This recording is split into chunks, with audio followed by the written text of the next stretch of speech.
Okay, I started recording a little bit late. Don't mind me. When he watches those. Is that Lifton? Yeah. Yep.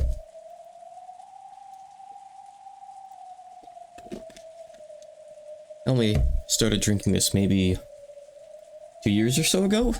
Maybe less, when my ex-wife started getting hooked on it. Well, she'd been on it for a while, but I started drinking after. I'm like, hey, this is actually pretty good. So it's something that she left behind that I can thank her for. Okay. The fact that they were being watched certainly seemed to be true. So just to recap, last time, everyone was in the jail cell, Kinzo came by. He said the test is going to happen with the grandchildren. Kumasawa and Goda are playing Monopoly in the shed together. Because when they returned to the cousin room, turned the lights on and laid down on their beds, the phone rang again. Earlier, Jessica had been answering the phone, seeing as this was her house. But now it was the eldest, George, who picked it up. This time, Kirie-san was on the other end of the line. George handed it to Battler out of consideration. Hello, Kirie-san? Is everything alright over there? Thanks for worrying. At the moment, we're all doing great here. Sorry, I have been ordered to refrain from idle chatter. Cats refrain from idly killing each other. Listen to what I'm about to tell you. The fact that you were hostages still hadn't changed. Kenzo, one of his subordinates, was listening to the conversation. Battler restrained the urge to talk about other things and focused on what Kirie had to say. However, Gilia and the goats were watching the cage. The test will be carried out by Jessica-chan, George-kun, Battler-kun, and Maria-chan, in that order. You'll each be summoned in turn, so until then, do not leave the room. When someone's called out, they'll head to their designated location, alone. Battler repeated it out loud so that the cousins listening in around him could hear. So it'll be Jessica, Aniki, me, and Maria in that order, and we've got to stay in the room until we're called, right? Got it. Maria too? Even a 9-year-old girl? What's the damn geezer trying to force us to do, that bastard? The fate of the Ushimata family rests on all your hands. Do your best. Sure. Battler noticed the strange nuance in Kirie's words. Even without any blood connection, he could still understand thanks to the long-lasting bond they shared. At this point, it doesn't make sense to worry about the Ushimata family itself. That probably wasn't the message Kirie wanted to send. She probably meant there is no way for us to escape from this dungeon, and we can only wait to be rescued. Our lives are in your hands. Something like that. Hey, Zoltapin. There's a lot of drama in episode 4. Yeah, leave it to me. We don't know what kind of test it is, but no problem. I'll take it gladly. It's gonna be a serious test, right? Should we really go all out? Yes, it's a serious test. Grandfather truly does intend to test you all. It's useless. It's all useless. Some old fraud on death's door is gonna give me a serious challenge. I'll just spout nonsense after he gets in the coffin. I know he's there, so tell him this for me. I'll be your successor, and my first action will be to shove my fist into your face. You could have said a far, far more impactful word instead of face there, Battler. He's gonna challenge them to a set in Ogan Musou Kyoku, or whatever the fighting game's called. I think it's Golden Rhapsody.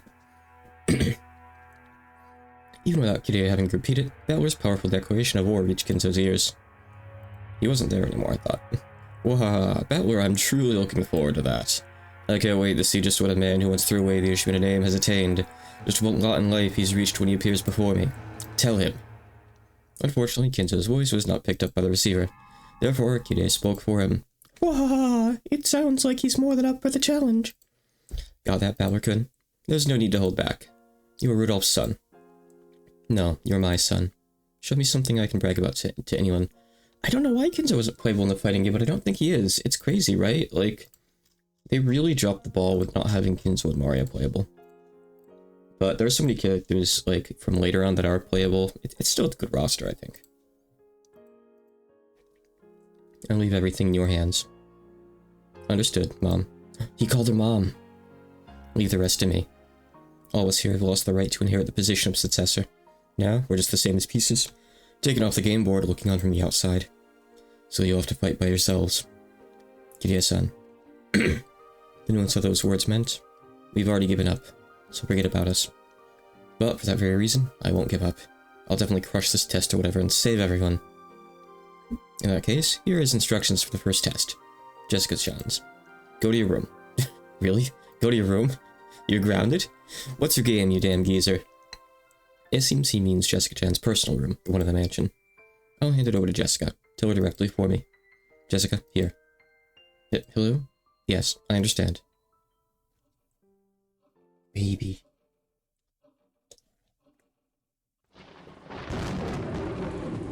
Starting with me, huh? You're gonna have cool stuff happening today, so go grab a snack and prepare. We're getting into it very soon. Well, I've been ready. See you later. Even Jessica was probably tempted to succumb to the fear of a girl her age, but she crushed those feelings and strengthened her resolve. Be careful, okay? We're probably being watched, right? We can't do anything we aren't told. All we can do is exactly what they say. They say that old geezer killed those 6 in the dining hall instantly with no hesitation. So if we try to fight back, we might end up the same way. I know. I'll beat them at their own game. Don't do anything reckless. If you think you're in any danger, your own safety comes first. Hopefully she has her brass knuckles today. If Uncle Kraus finds out that his daughter sacrificed herself for him, there's no doubt it'll tear his heart apart. It goes the other way too. If Mom and Dad are both killed and I'm the only one left, my heart will rip itself to pieces. Balor-kun, what you said earlier is true, right? Yeah. It sign of the others are already prepared for what will happen. Then, the way things are now is just perfect. Her own lives rest on her shoulders. I don't know, really, she could be a secondary. Maybe she's just watched, like, the Phantasm Kaleidoscope anime or whatever. Maybe she just picks up, like, Renko Mary Dojins. Just listens to some Akatsuki records. Maybe she doesn't play the games. The hostages can't do anything while they're locked up. That means we'll have to manage something ourselves. If something happens, run back to the guest house. At that time, we'll be done playing along with Grandfather's game. Anarchy. At that time, we'll declare war. Wherever they're locked up, we'll save them, and we'll deal with Grandfather accordingly. Are you sure, Anarchy? Shonen-chan's there too. That's why I'm saying it. I'm not sitting around and waiting for my fiancé to be killed. What scares me is not that Shannon might be killed by Grandfather. I'm just worried you guys will get there first and collab with the damn geezer who made my fiancé experience terror before I do. Oh, George gets his badass moment in episode 4. I see. I don't think we've ever even seen this expression on him before. I see. This really does sound like a test to see who will be the successor. Yep. The first one to bury a fist in that old face will be the next head. George, Balor, and Jessica each forcefully nodded their heads and put their fists together. Include Maria in this.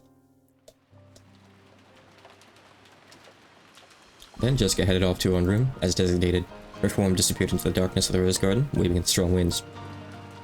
I'm turning this up on my end for my sake. Watching her go, George and Balor gripped their fists even tighter, making them quiver. Left on the second floor, Maria watched Jessica's back through the window. She wore a blank expression.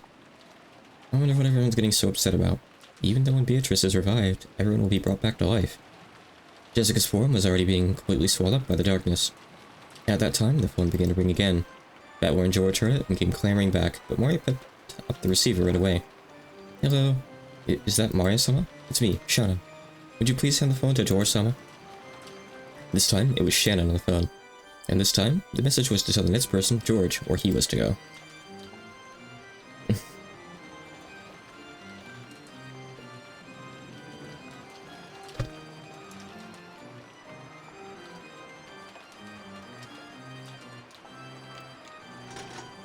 Remember that this is, not as close to the end as you think it might be. This is still, like, the first day that the murders are happening. There's an entire day left tomorrow, I believe.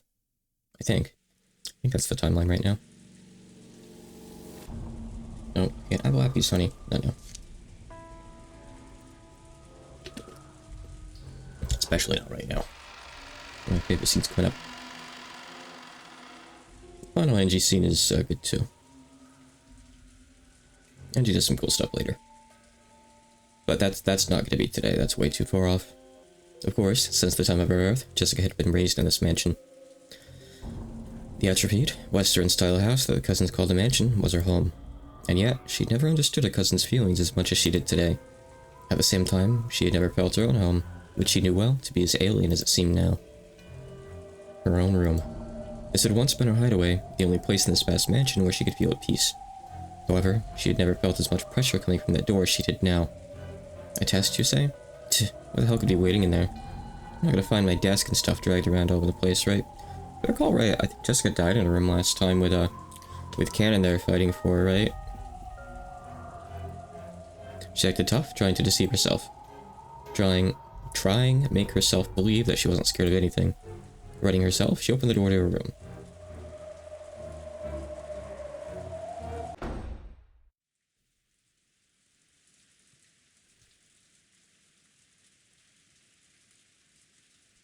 Someone shat on the floor. When she saw that, fortunately, the room didn't appear to be messed up, so she relaxed. No one was there. Of course. There was nowhere for anyone to hide here. Right away, Jessica locked the door behind her. This way, the room was safe. Imagine if Kinzo was just there, like, sitting in a recliner or, like, on her bed, just waiting for her, with his, like, refined pose, trying to look as intimidating as he could on, like, pink sheets. Did I read that? She peeked under the bed in the closet, but of course no one was hiding. What the hell? She looked at the clock. It was just past 11:10. As her tension lessened and fatigue came back to her entire body, she realized how messed up this whole day had been. It was still about 11. The plan had been for all the cousins to gather, have fun playing around, and talk animatedly about various things together into the night. Normally, we would have been doing that kind of thing right now. Why has that turned into this?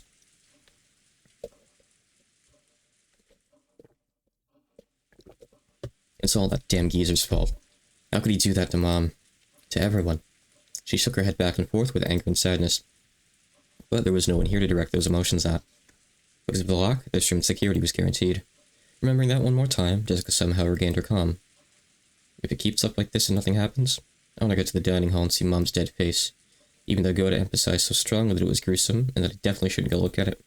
Even so, I wanted to see her face at the end. Or at least the half that was left. But we were warned repeatedly that stepping out of line, even a little, would put the hostages in danger. Could it be that locking the door was also against the rules? If I close myself up in here, I alone might be saved. I'm sure someone can just knock on the door and say to open it. But if I don't open it, it'll surely be against the rules, and Dad, Ken, Shannon, Aunt Kitty, and Dr. Nanjo will be killed. There's no way the scales will balance out between 5 lives and my own life. Jessica tightly shut her eyes, resisting the other part of herself that said, "Isn't it okay as long as I stay alive?" Faced the door, and made to unlock it. At that time, a crisp applause rang out, making Jessica's heart leap. If the door remained locked, it might have been in violation of the rules, and harm could have come to the hostages. But despite that, your own life might be saved. However, you resisted that temptation, and were about to unlock the door yourself. That bravery of yours is worthy of admiration. But who? If I, the owner of this room, searched everywhere a human could have been hiding, where did this man come from? There was nowhere for a human to hide. But could something non-human have managed it? This was supposedly my first meeting with this largely built middle-aged man. I didn't recognize this guy, who looked like a butler and bore the crest of the One-Winged Eagle. Never really looks like he's that large. Whoops, that's not the button I wanted. Oh my god, oh, his face looks horrible there in the pachinko art. That is a crime. Oh man. I just wanted to see, like... I mean, he doesn't really look like he's super large or well built. He's not, like, ridiculously skinny either, but I'd say he's, like, skinnier than he is built. Like... Kinzo is wider than he is, you know? I don't know. I didn't recognize this guy. He looked like a butler and bore the... I already read that. A pleasure to meet you, Jessica-sama. I serve as head furniture for the master, the 27th of the 72. I am called Ronove. Ronove? Genji-san? Ah yes, Genji's like my little brother. Or perhaps he was my true form while in this world. You might even say he was my vessel. Yeah, don't forget, Ronove is Genji's family name. Ronove is Ronove, very, very close. You just bend the U a little bit, make it pointy. For whatever reason. What's this guy saying? Oh, my apologies. This is not something a human would be able to understand. Well then, let us move on to the main event. So this is that test or whatever this damn geezer was talking about? Correct. This is the test that the master has granted you, Jessica-sama. At Ronove's elegant gesture, like that of a butler ordering for a meal to be set out, many gold butterflies flew up out of nowhere. Ugh, what the hell? As the cloud of gold butterflies spun around in a small swirl, they gathered in one place. Then that gold mound disappeared like a pile of leaves blown away like a cold, wintry wind. and there lay a western envelope with one winged eagle crest done on it in gold leaf. Oh no, gold leaf. With a gesture, Runabe urged her to pick it up. Jessica timidly did so and opened the letter inside. What's this? It is an exceedingly simple test to determine whether one is qualified to become the successor. If there is a train heading toward a junction in the tracks toward one person and toward 5 people, and it's heading toward the 5 people, but you can pull the lever to change it so it's moving toward the 1 people, will you pull the lever, Jessica-sama? I don't know. This is a real conundrum. Matt, help me. Please attend to the question written there with a fitting attitude, the successor who is to support the Ushimura family. Tell me your answer, as well as the thoughts that led you to it. Dumbass. Shaking, Jessica looked between the paper and Runabe's face several times.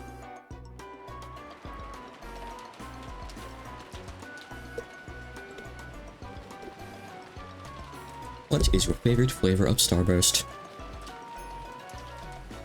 Fruit punch.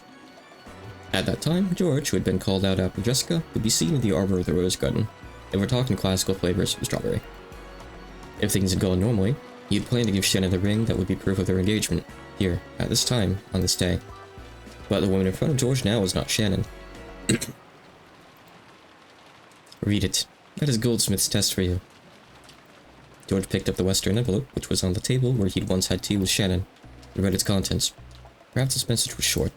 After glancing at it, George's eyes grew sharp. What's this supposed to be? It is as you see. This is the test given to you to see if you're qualified to be the successor. As you ask yourself whether you truly are so qualified, answer that question. What a stupid question. That's right, it really is a stupid question. Doesn't that mean the Ushimura family inheritance is also something of that level in Goldsmith's eyes? George lowered his eyes to the surface of the letter once again, examining its contents. George and Jessica. While the tests given to them were slightly different, they're almost exactly the same. I think I remember what the questions are. Oh yeah, basically. Among the 3 mentioned below, in order to gain 2, sacrifice 1. It's a simple 3 choices. Decide for yourself which one you will choose to abandon. If you refuse to choose, the test will be suspended. I've been given permission to kill you right here by my own hands. If you want to include even that as a choice, then there are 4 options. It's been an awful long time since I've gotten to play with a kid like you, so I can't say I'd be disappointed. Are these 3 choices only a test? Will the consequence of my choice be carried out? Don't be so naive. The one you choose will definitely lose their life. Among the 3 mentioned below, in order to gain 2, sacrifice 1. 1. Your life. 2. Shannon's life. 3. Everyone else's lives. If you do not choose 1, all of the above will be lost. Why is Shannon's name here? The second choice is the name of the one most needed and most loved by the test taker. I believe Kenneth's name is written second on Jessica's test. You gave this stupid question to Jessica too? You shouldn't be worrying about Jessica, right? Right now, you are the one being tested. It really is a simple 3-choice test. Which can you throw away for the sake of the other 2? Isn't that simple? If you still can't decide, would you like me to lend you a coin? A coin? How would you choose between 3 options with something that only has 2 sides? No one would throw away their own life. So, there remain 2 choices that will leave you standing. Will you give up on everyone for the sake of the one you love? Or will you give up on the one person you love so that you can save as many people as possible? Actually, it really is kind of the trolley problem.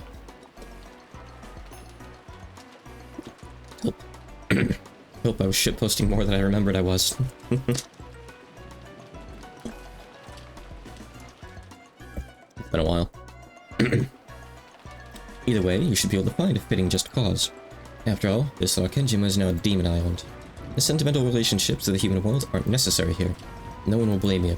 Do as your heart desires, and ask yourself whether you're qualified to succeed the Ushimura family headship. Or rather, make a decision as if you truly were the Ushimura family head, okay? Hey, Gex. Someone watch my cat for me.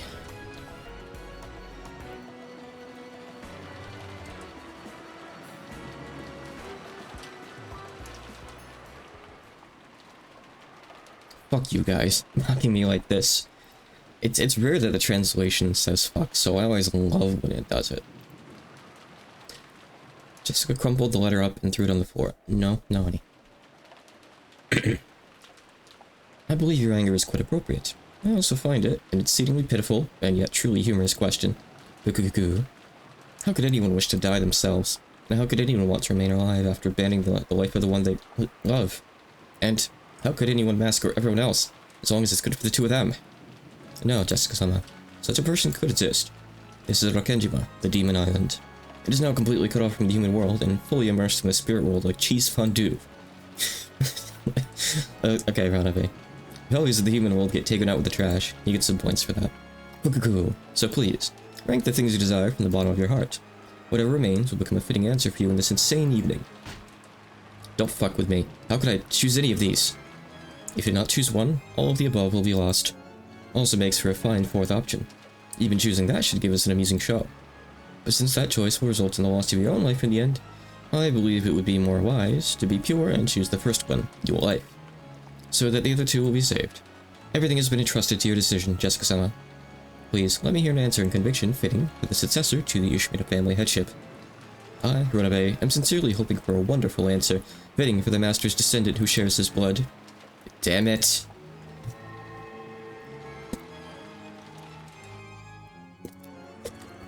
I was hoping that fate meant that we were going to get some meta battler observations. I want to see his reaction to watching this. That scene was observed through the magic crystal ball Kinzo held. He's just like in his room, observing his orb, pondering it. This is such a stupid throwaway line. Kinzo has a magic crystal ball now. Actually, no. Let's keep her in there. Yeah, MatPat's like watching intently, forming a theory, sitting up there with Angie, Beatrice, and Battler right now. It's like, Ginzo finally couldn't hold it back, and spreading his arms and facing the heavens, began laughing in an explosive voice. What are you wavering for? Foolish grandchildren, my descendants. Isn't this problem so easy that you could answer right away?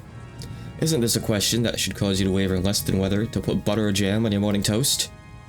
Do you people know the correct answer? Cinnamon or butterscotch? I would do cinnamon. I never liked butterscotch candy much. I don't know what butterscotch pie is like, though. He turned to face the Chester sisters, who had been waiting on him. No, my apologies. I don't know, Lord Goldsmith. Oh, not choosing at all means game over. You foolish rabbit, who cannot even choose a reason or a goal for your own life.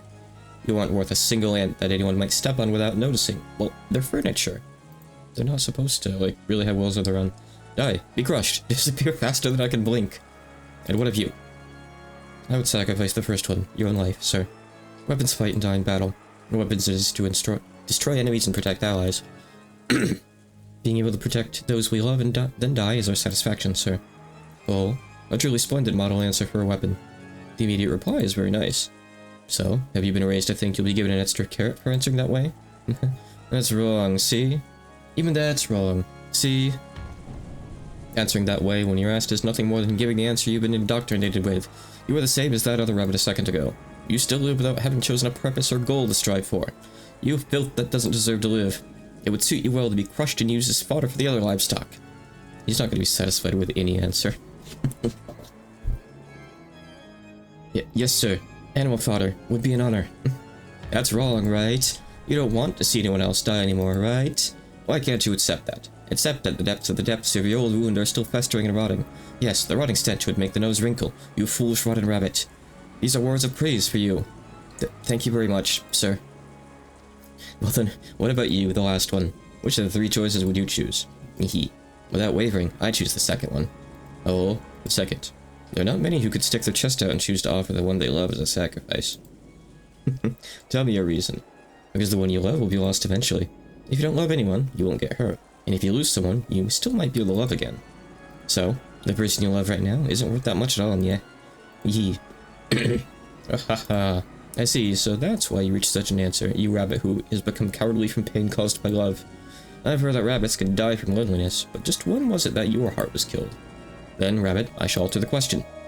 Why don't I change the second option to, not the one you love, but the memories of the one you love? That was that. Can you still select that one? What's this about the one you love not being worth much at all, foolish rabbit? Filth who cannot even face up to the depths of her own love. Try and choose it. Try and choose to have the one you loved forgotten. You can do it, right? I'll bet you can, right? Come on, try saying that you can, okay? Yes, I can choose it. I can choose it. Lord Goldsmith, please stop this. Enough rabbit filth. Go to Vergilion and help keep watch on the dungeon. There need to be 7 people there at all times. Disappear. Reminder, 3 goats.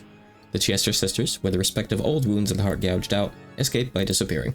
And after that, even though there was no one to hear, Ginzo continued talking by himself as though in a play. What else is new? Indeed, that is the nature of this charming test. In truth, no choice can be said to be correct. Instead, regardless of which answer they choose, it is about whether they can choose without hesitation, quickly, and with a resolute conviction and their own strong, unshakable will. It's their reason and their willpower that are most essential. That is what I want to learn. Yes, my descendants. I'm truly looking forward to what kind of answer you'll show me. Me? Yes, of course, I once had the same question thrust upon me. Because I splendidly answered that devil's question, I was able to obtain golden honor, and that which is my possession. Which answer did I choose? Do you really need me to say it out loud?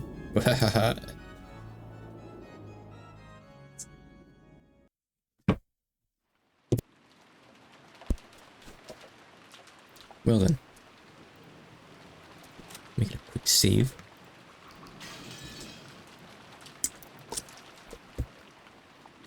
Well then, have you nearly decided on your answer?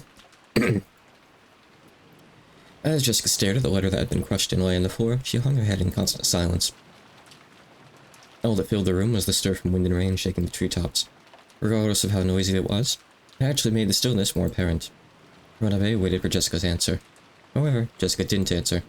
Whether she was lost in deep thought or had stopped thinking, Ranabe couldn't tell. No, he might actually have known. But cruelly, like a demon, Ranabe urged Jessica to voice it.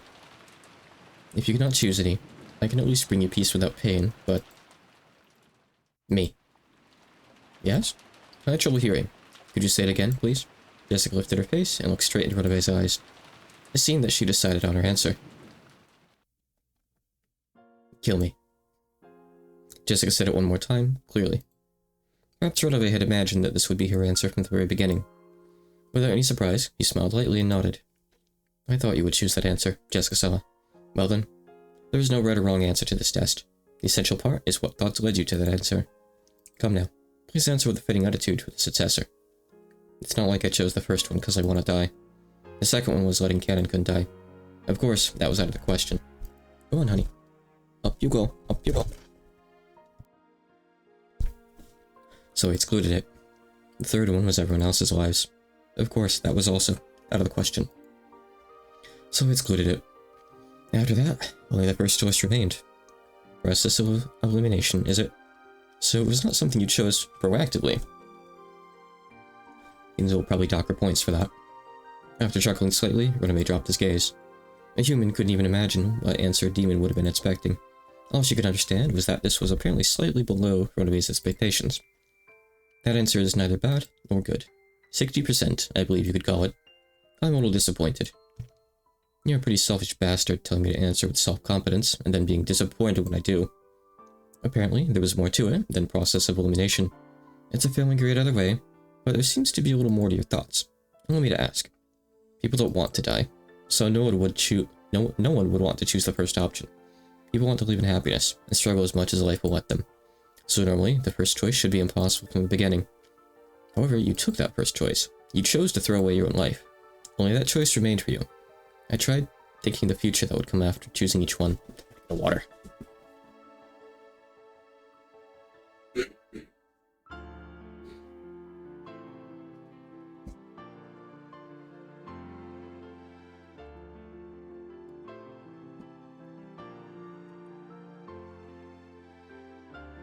Oh, and what did you see? First, I tried letting Kanon-kun die. I tried to imagine the rest of my life after having abandoned the one I love. What kind of life was it? I mean, to be fair, you don't really know him well enough to love him, but that's something that only hindsight could say. I know how it feels to be a teenager. It was a horrible woman who didn't deserve to live. A shabby woman who always lamented her own decision and lived only to regret. I could never forgive a horrible woman who chose to live and abandon the person she loved. I put an end to her myself. How brave. So, did you also consider the third option? Yeah. I tried letting everyone but me and Kanen-kun die. There's no way Kanen-kun would like me if I did that. So again, even with Kanen-kun, I was forced to bear the cross of abandoning so many people. And even Kanen-kun was forced to bear it. I'm not gonna make a foolish choice that leaves Kanen-kun bearing that cross. I wouldn't be able to forgive a future me who did something like that. I put it into that woman myself too. Just like I'd pictured it in her mind. The future, her beyond each of the 3 choices. There were 3 Jessicas. Of the 3, 2 had regrets. Only one could hold her head high and smile at Kanen. You know, I once had the nerve to preach something to Kanen-kun. Something about trying to live life to the fullest. Live your life to the fullest. Meaningful words. A surprisingly difficult thing to do. So yeah, I've got to stand proud and show Kanen-kun. Show him how to live by holding your head high and looking straight at the sun with a full smile. Don't do that. You'll hurt your eyes. Will Kanen be able to accept your self-sacrifice? Haven't you thought that your selfish decision might hurt him more than is necessary? That's why I want to leave a message. I will listen, but I am after all a demon. I may not keep my promises, you see. Keep it. Your promise. Jessica spoke that looking quite unconcerned. She had asked the demon, who was about to take her life, to pass on a message. And she didn't think at all that she would be betrayed. At that extremely innocent smile, Renove closed his eyes lightly and shrugged his shoulders. I see nothing wrong with that. So, what shall I tell him? Tell Kanen-kun to live his life to the fullest. No, that's not quite it. Not Kanen-kun. He still hasn't told me his real name yet. Tell the real Kanen-kun to live his life to the fullest. Tell him that. My lady. Jessica, you really are... Renove is fickle, so he might not have passed the message on. You certainly are fortunate to have me here showing you this scene. A musty, 3-sided mirror was set beyond the bars, and the scene with Jessica was reflected on it. On the next mirror, the scene with George was reflected in the same way. None of them questioned how a 3-sided mirror had appeared from a group of butterflies, nor did they wonder why these scenes with Jessica and George were reflected on it. Because the reflected scenes themselves... No, stay up there, Allie. No. The reflected scenes themselves were more important. I don't want you down here right now. Go on. Go. Are you so prepared to throw your life away? For his sake? My apologies. Allie, hey. That's not a shelf you can be on, honey. Just stop it. Shut up. Come on, get down. Cat trouble. Grass looked at Kanen with a complicated expression mixed in with a bitter smile. Grass is gonna hate Kanen for the rest of his life. Kanen wouldn't meet his eyes. Regalia-sama, there's no reason for my lady to throw away her life. Please, kill me. Please change it to the second choice. That way, everything should resolve itself. Ho. I am not capable of granting that wish. After all, this is Jessica's own decision, which she herself chose.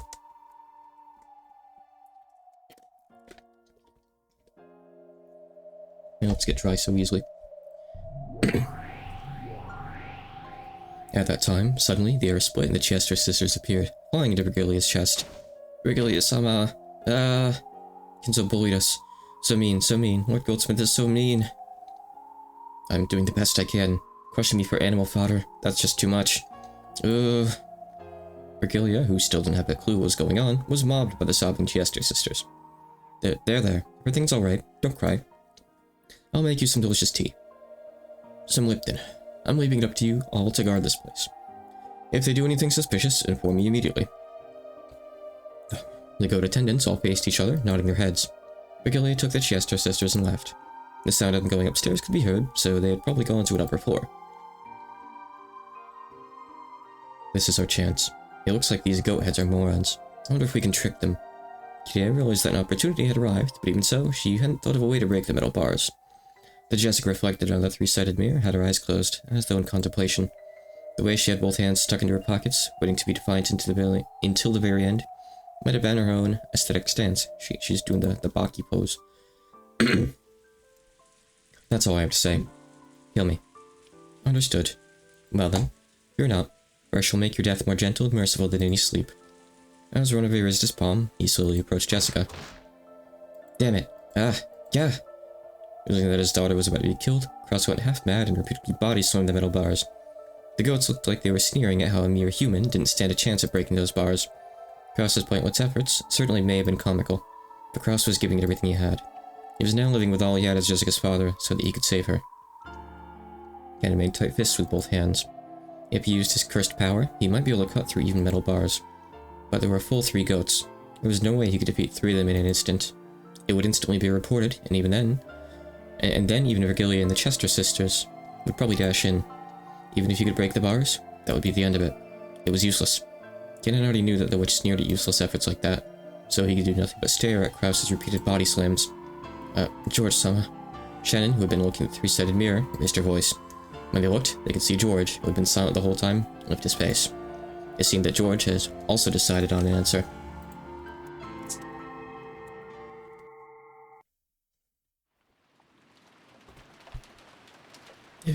Have you decided on your answer? Yeah, I've decided. Is it an unwavering answer? Yeah, it's unwavering. Then let me hear it. Oh, by the way, it seems Jessica decided to take the your life option. Surely such an indecisive person as you isn't going to choose the same answer, right? Jessica gave her own answer. No matter which choice that was, it was Jessica's answer. It doesn't influence my answer in any way.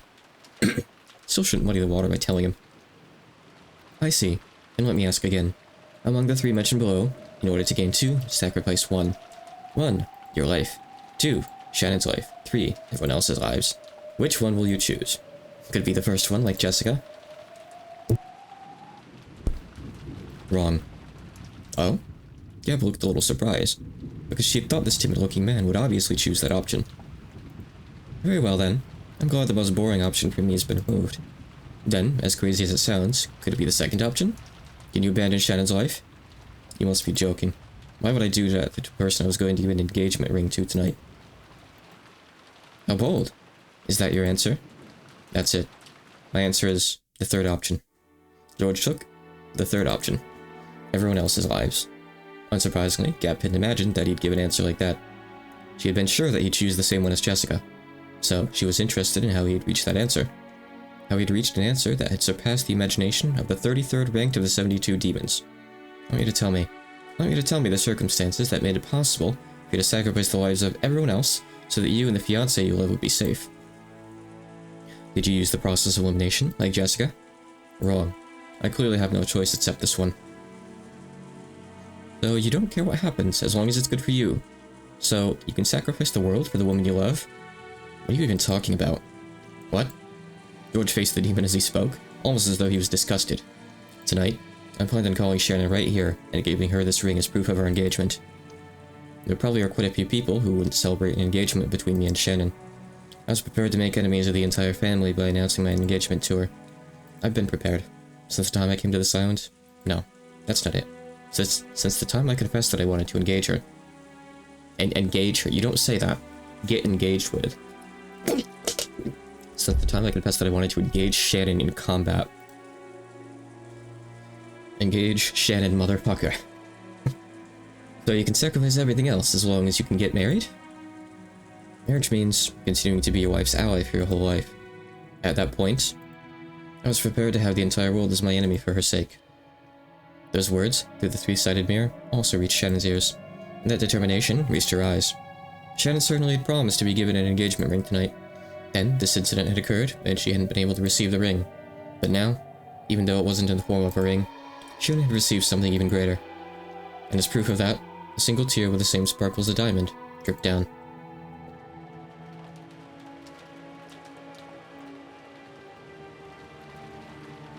Okay, I'll keep those CG ready, thank you. Thank you, real. What a courageous answer. I see. If I really think about it, this was an easy decision for you. After all, your parents were killed in the first twilight, right? By now, there's no one whose death would trouble you. I see. Truly an easy choice. Say whatever you want. This determination and choice are mine, and mine as the successor. The sparkle in George's eyes was brilliantly sharp. For just an instant. Hey, Shepin, welcome. We're about to get a big George win. I see. Yes, the same decision as Goldsmith. So even with your innocent face, you'll also become a terrible demon in the future. What do you know? We might get along pretty well. You will succeed, Goldsmith. Eventually, I may even be summoned and serve you. That could be surprisingly interesting. Gavin needed to change her opinion of George. This man bore determination and resolve unimaginable from his outward appearance, and not just now, but since the very beginning. I'm prepared to inherit the headship right away. No, that's not it. You told me to think as the head in this test, so I answered based on the premise that I am the head. No, even that's not it. I thought as the head himself. I am now the head of the Ushimura family. This is the most badass we'll ever see, George, I think. Splendid. To think that you'd be able to go so far. It seems you truly are one to be reckoned with. Doubters and Maria's tests remain, but I've got a good feeling that you'll pass. But only if that is your true, exaggerated answer, you see. Do you doubt my resolve? Can you carry out the option you chose? Can you, right now, with your own hands, offer all the lives that exist on this island to sacrifices? By your own hand? Oh no, no one said he had to do it himself. I can. I've said I was prepared to do so several times. Then return to the guest house right away and kill Battler and Maria. When that's done, I'll bring you the other hostages. Execute each of them except Shannon before her eyes. You can do it, right? I can. My resolve is on a whole different level from yours. Then carry it out. Death for them all. Complete this bloodstained ceremony as the new Ushimura family head. Understood. I'll carry it out. I'm already the Ushimura family head. Yes, that's right. Stain that throne red by your own hands. You'll become the king of the spirit world who controls the demons. Gap was convinced. This man truly was fitting to succeed Kinzo's madness.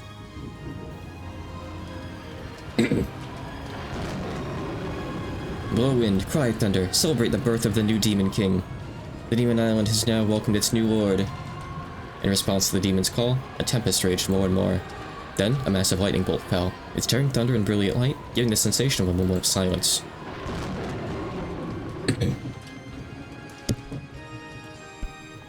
So, about the order of the murders. I get to choose that, right? Please, as you wish, your majesty, the new demon king of Rakenjima, as your heart desires. Well then, start. That means the first one's gonna be you. Got a problem with that? Huh? A gust of wind blew, stirring up George's jacket as if it was a cloak. It was very much like the cloak worn by the head. It definitely carried that impression of dignity. At that time, Gap truly did see the storm wiped away, and the sky covered with a pure white and vast full moon. The man who called himself the new head bore the full moon on his back and sneered at the demon. Even the lives of the entire Ushimura family are now part of my fortune.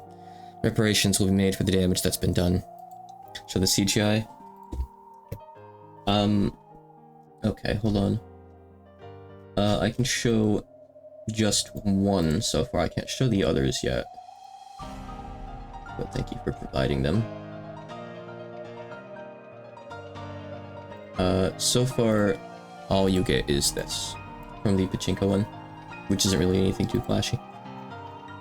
There will be more. Like I said, this is one of the best scenes. You should really go watch this on the anime afterwards. I really wish I could show the whole thing off animated. It's great. Reparations will be made for the damage that's been done, and it won't come cheap. You didn't seriously think that you could take my parents, Aunt Natsui, Uncle Rudolph, Aunt Rosa, and Genji-san's lives and expect me to overlook it, right? Oh, they removed the dress cap? Really? Oh, God, you're right. They ruined her. I love all these, like, portraits that we haven't seen so far. Like this expression that George has. It's really good. Say what you want about Rikishi's art style, but he knows how to have his characters show emotion when it matters. Oh, impertinence. Runabe was trying to press his palm against Jessica's chest and stop her heart. But right before he could, his hand stopped. On the carpet at her feet, 1, 2 small red flowers bloomed with a plop plop. The seed of those flowers was way up high, piercing into the heavens on Jessica's fist. Runabe's nose was stained red with spewing blood. And those drops had been dripping onto the carpet. Here we go. By the way, that just now is my answer as a maiden. My answer as a successor is different. I'm going to ask. The person I love, my family, my relatives, everyone, I'll protect them. If I'm the head, then that's my duty. Dad wasn't just swaggering around. He protected me and Mom. He fought the pressure of succeeding the Ushimura family for decades. That's why I know. Being the successor is nothing trivial. So you know what? I can give it up. Betting my own life is something I can do easily. Jessica knew. She knew that in order to protect her family, her father had bluffed and fought alone continuously. Jessica understood something that his back had been telling her. Another left straight was buried into Runaways' face. The terrifying strike wasn't due just to the brass knuckles she was using. It was a strike of a person, a family head, who could throw away everything in order to protect. If Dad's lost his qualifications to be the successor, then I, the next in line, will succeed the headship. Head of the Ushimina family, Ushimina Jessica. I'm not the kind of coward who'd let you do whatever you like anymore. A wonderful answer. I shall change your score from earlier. Plus 10 for that answer. Plus 10 for that splendid left straight. Which means that plus 20 more would make for a perfect 100, yeah? As Runaway jumped backwards, somersaulting in midair, he violently wiped away the blood pouring from his nose. It had become, not blood, but petals of a red rose. The blood on his face was wiped off, and in his place was a grin filled with the delight he had felt in so many centuries that he couldn't remember. I, Runaway, will test to see whether your resolve is worth full marks. Understand? Shut up, shut up. Come at me. Come, into the abyss. What? Suddenly, beneath George's feet, a pitch-black pitfall opened its mouth wide. Of course, George had no way of resisting. After being swallowed up by that, George fell out of a pitch-black hole that had opened up in the ceiling of the arbor. As George fell down, he was hit by a reverse roundhouse kick from a sharp stiletto heel, like a strike from a carefully aimed bee. You'll just have to imagine a lot of this in your head. The instant George, after being blown out of the arbor, thought that he'd be swallowed up by a rosebush. Another pitch-black hole opened up there and swallowed George up. And this time, a pitch-black hole opened at Gap's feet before her eyes, spitting a defenseless George out of it. At that time, Gap had already finished the preparatory motions with an extra reverse roundhouse kick. What is this? Welcome back.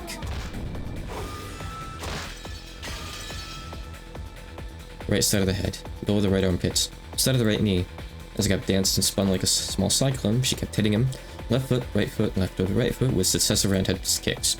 The fourth one became a sweep, cutting George's feet out from under him and making him fall down. But of course, there was no floor there, but a pitch-black hole, and George was swallowed up yet again. Yep, once again, spun around like a small cyclone. George was once again spat out from the ceiling of the arbor. Take this and reflect. The abyss ends with a single strike. Die.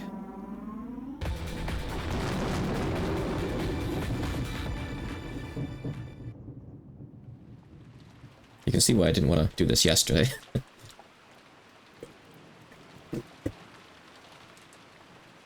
The sharp strike with the queen bee pierced the heavens like a rising cyclone. It kicked through George's lower chest as he fell from the ceiling. And then, time froze. George was pinned in midair by Gap's raised leg. Gah, ugh. Still pinned in midair, George moaned. Then Gap, with George still hung up on her foot, grinned. I'll admit it. At least your attitude is that of an adult. But that's no good unless you have power to go with it. Did you know? They say you need 3 kinds of power to rule this world. The first one is influence. This full body PS3 spreads. Ooh. Cool.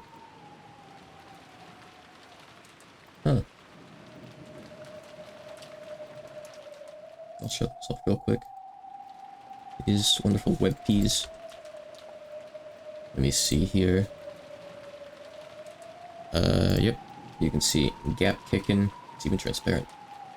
Let's see George kicking. Else we got anything? Yeah, just CG that has both those in it, basically. You basically see in the CG, pretty much. The first one is influence, the second is wealth. Do you know what the last one is? I read it in a book. Of course, right? Correct. And that's where you're lacking. Gap finally released George. She kicked upwards one more time, changing into another roundhouse kick and knocking him into a pillar. No one will fear a monarch without influence, without wealth, or without force. Kinzo possessed all 3 of those. That's why he reigned as a tyrant. If you're going to call yourself Kinzo's successor, try showing me better than majesty, okay? Come on, how long are you gonna sleep there? Stand up, okay? If you don't, you'll fall again, see? Cuckoo. Not bad movements, but I feel that they're slightly unfitting for a lady. Bastard. Swaying around all over the place. Aren't you gonna strike back? Don't take me lightly, you fucking bastard. Runaway dodged skillfully, jumped back, and avoided Jessica's fist. But he still didn't strike back himself. Because of his dodge that was rapid as a fluttering flag, blown by strong winds, Jessica's fist wasn't even able to touch him. Amidst the sensation that her own blood was boiling, Jessica regained her offensive composure. Even though this room was large for a bedroom, it was a very cramped place to keep up such exaggerated dodges and prolong. This still wasn't my favorite song from this. She calmly realized that and started using not just her fists but her legs as well.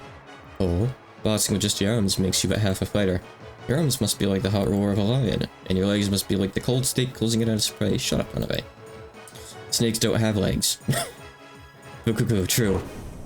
Jessica began quartering Runaway towards the wall with perfect footwork. She didn't let him get around her. Runaway's magnificent dodges looked flashy, but they needed a large footing.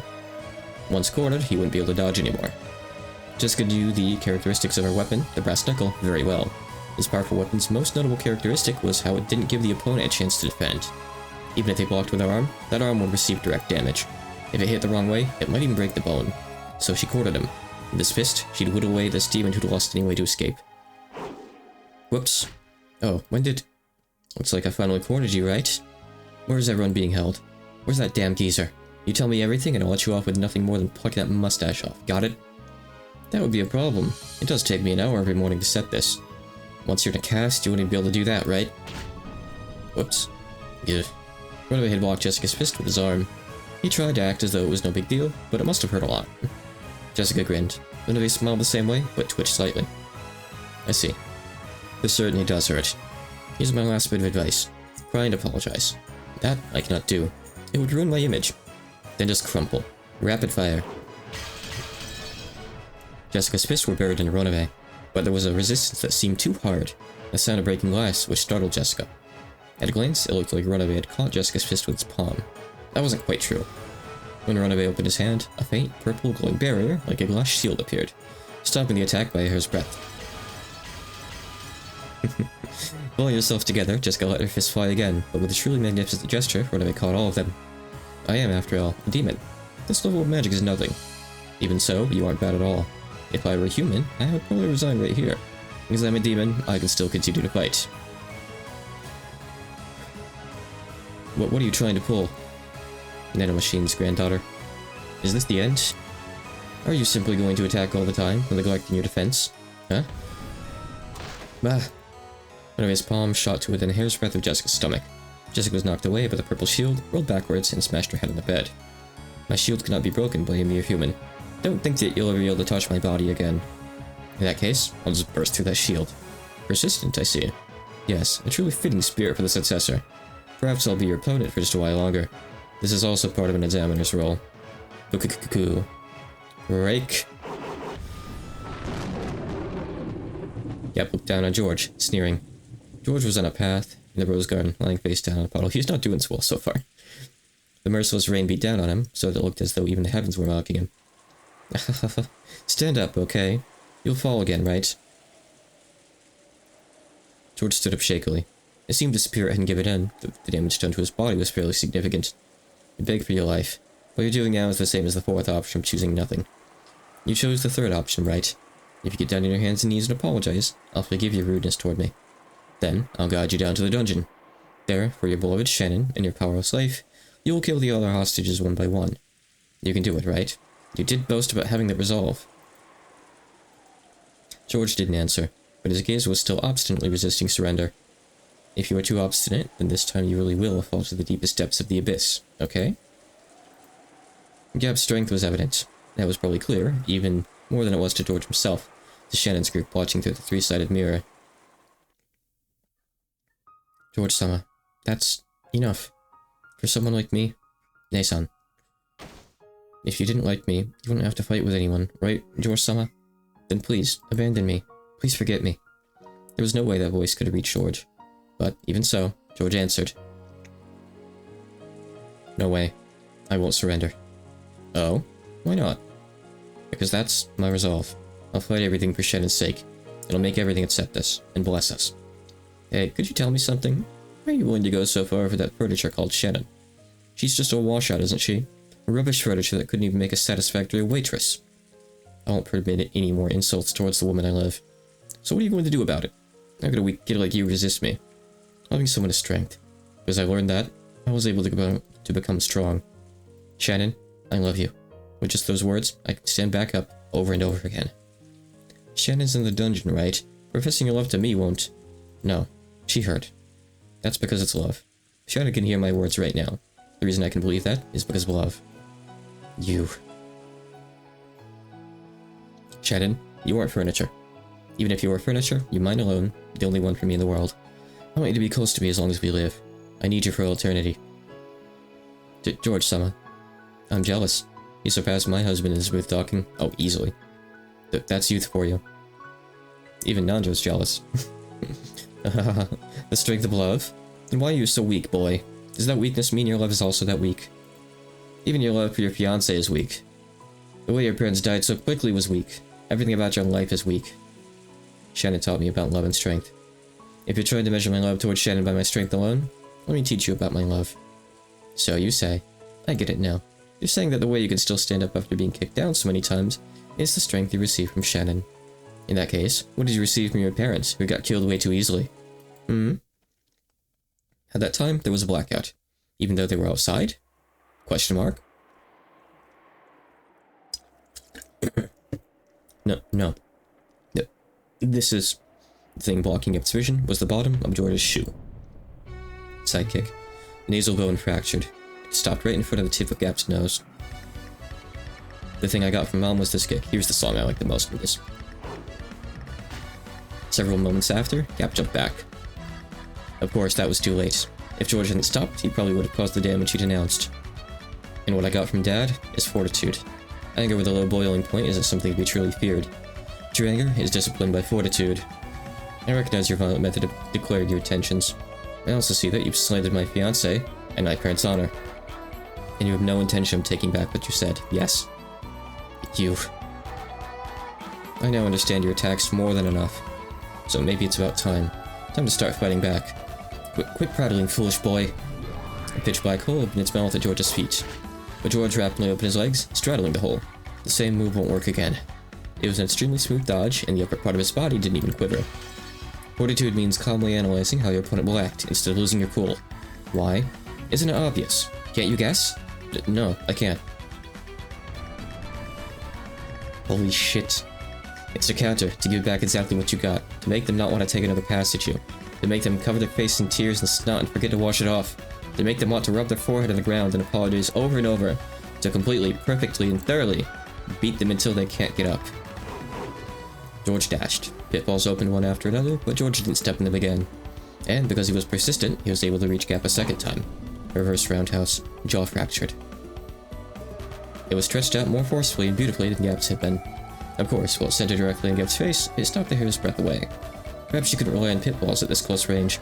Gap kicked at George's shins as a diversion, and in the instant of weakness, when he tried to deal with that, she aimed the kick at his stomach. It was a bee-like stab by her stiletto heel, but it sliced through the air where George no longer was. High axe kick, collarbone fractured. Yeah. Better start actually landing these, George. By Gap's side, George calmly announced that, his foot still raised. If that Monarch's heel had swung down, a collarbone fracture had probably been the least of our worries. This guy's stronger than me at close range? I need distance. She jumped backwards to open a large gap between them. She jumped and leapt and even flipped in midair, increasing that distance. It should have been magnificent, but for some reason, it was very similar to the movements of a small, scared animal. If she opened the distance between them, she'd be able to fight at the range that was her specialty, using a mixture of pitfalls and kicking techniques. You fool, you'll regret the pride that made you let 3 chances of defeating me slide, as you fall into the depths of the abyss. Huh? When she magnificently landed and tried to aim a pitfall, a razor-sharp wind cut Gap's bangs. Yes, it cut them. It happened twice. This time, it didn't just stop a hair's breadth away. It scattered her bangs with its air pressure. Armada com Materlo. The fundus of the eye fractured with the first strike. Cerebral contusion with the second strike. Gap was too shocked to speak. George had closed in over all that distance in an instant, warding off a fearsome nimble mid-air double kick. Furthermore, with the accuracy and edge of a razor, it had cut nothing more than several of her bangs. I learned the power of I had to breathe. I learned the power of kicks from karate, speed from taekwondo, and freedom of range from capoeira. I don't know. Mom was pretty fickle, but I've learned from studying various merits. But why don't you hit me? You weren't going to say it's because I'm a woman, right? You spoke of force as a monarch's third power. It looks like you still misunderstand the meaning of that force. In this situation, force doesn't mean hastily wielded violence. It refers to a deterrent, knowledge that if someone opposes the monarch, that person won't get away unharmed. A deterrent, you say. In short, this is what it meant. This was why all of George's attacks up until then had stopped a hair's breadth away. These bare misses, which were more difficult than hitting directly, had all been performed so splendidly. I could see that, yeah, for his mother. Also, if George had wished it, any one of those would probably have crushed Gap. He had daringly not done that. You said it yourself, right? Force is the power to control. If you crush your opponent with force, you'll be able to control them, right? Monarch's force is something that is only shown. He does not crush. He makes others surrender and adds them to his own fortune. If you start bullying Bubbles, I won't be able to make you guide me to where the hostages are. Gap had to admit it. She had to admit that George understood force in its truest sense. You'll take me to where everyone is.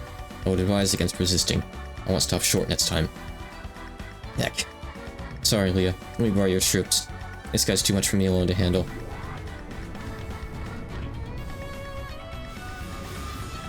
As a large pitch black hole opened in the sky, thunk thunk thunk, 3 muscular goat attendants fell out. They surrounded George. Reinforcements? Should I take this to mean that you take back all that about me being weak? I admit it. I made light of your human power. That's wrong. This is the strength of a man who's experienced love. How could you say stuff like that with a straight face? Come, goats. Crush this man and turn him into meatballs. These goats are stupid, but it looks like they at least have power. I'll turn you into a corpse that even your fiancé won't be able to recognize. You refuse to surrender and intend to continue fighting. Understood. Know that from now on, you will receive real harm proportional to your own attacks. If you still plan on attacking me, prepare to sustain a great deal of damage. When George proclaimed that, a faint, red magic circle rose up around him. Do I plan to play the new psychological game Tsunagari Chess School? I haven't heard of it. Is it up on Steam? I kind of like psychological horror, but it really depends. Let me see what this is. Oh, so is this like Doki Doki Literature Club 2, basically? Oh. Yeah, this might be cool. Let's see. Well, some people are giving it bad reviews. Well, one guy is, at least.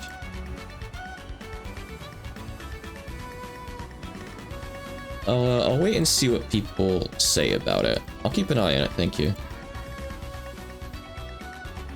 Interesting.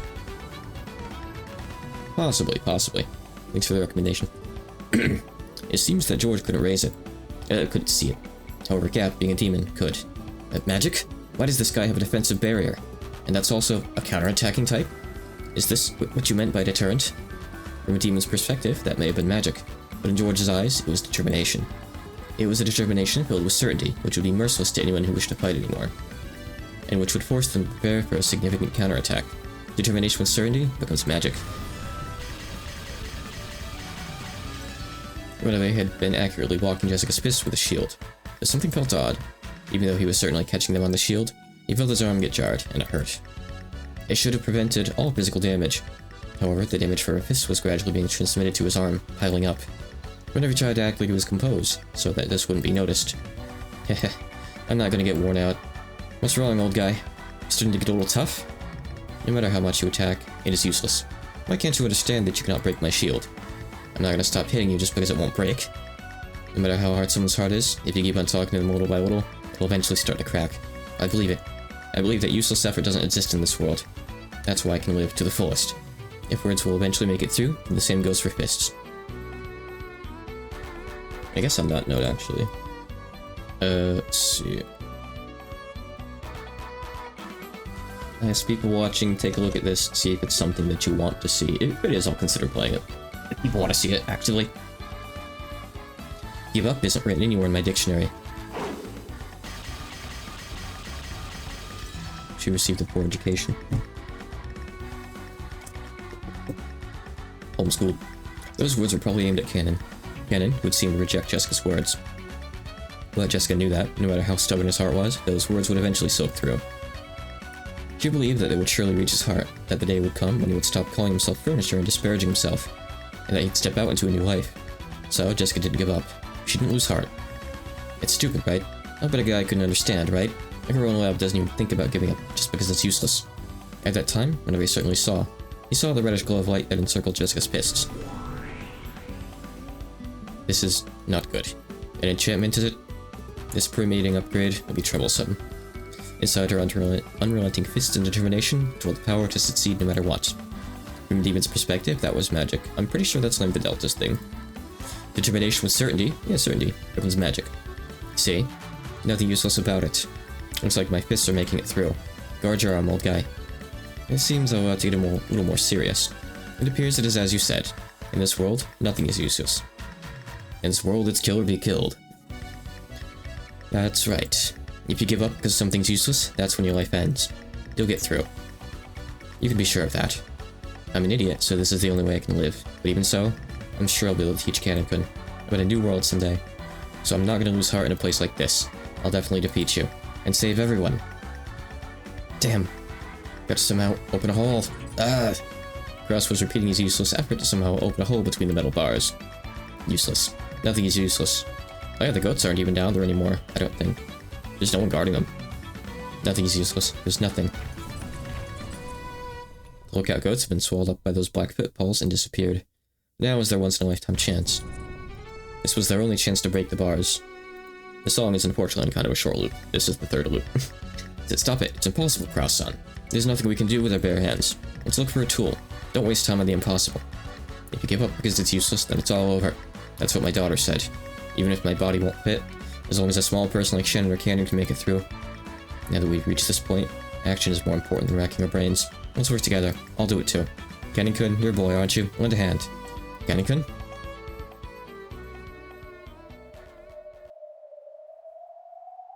Kraus-sama, please stand back. What? What are you planning? Okay, Nei-san? Just one more time. Let's try struggling. Yes, I too will struggle one more time. No, not just one more time. Over and over again. Jessica's voice had reached Cannon.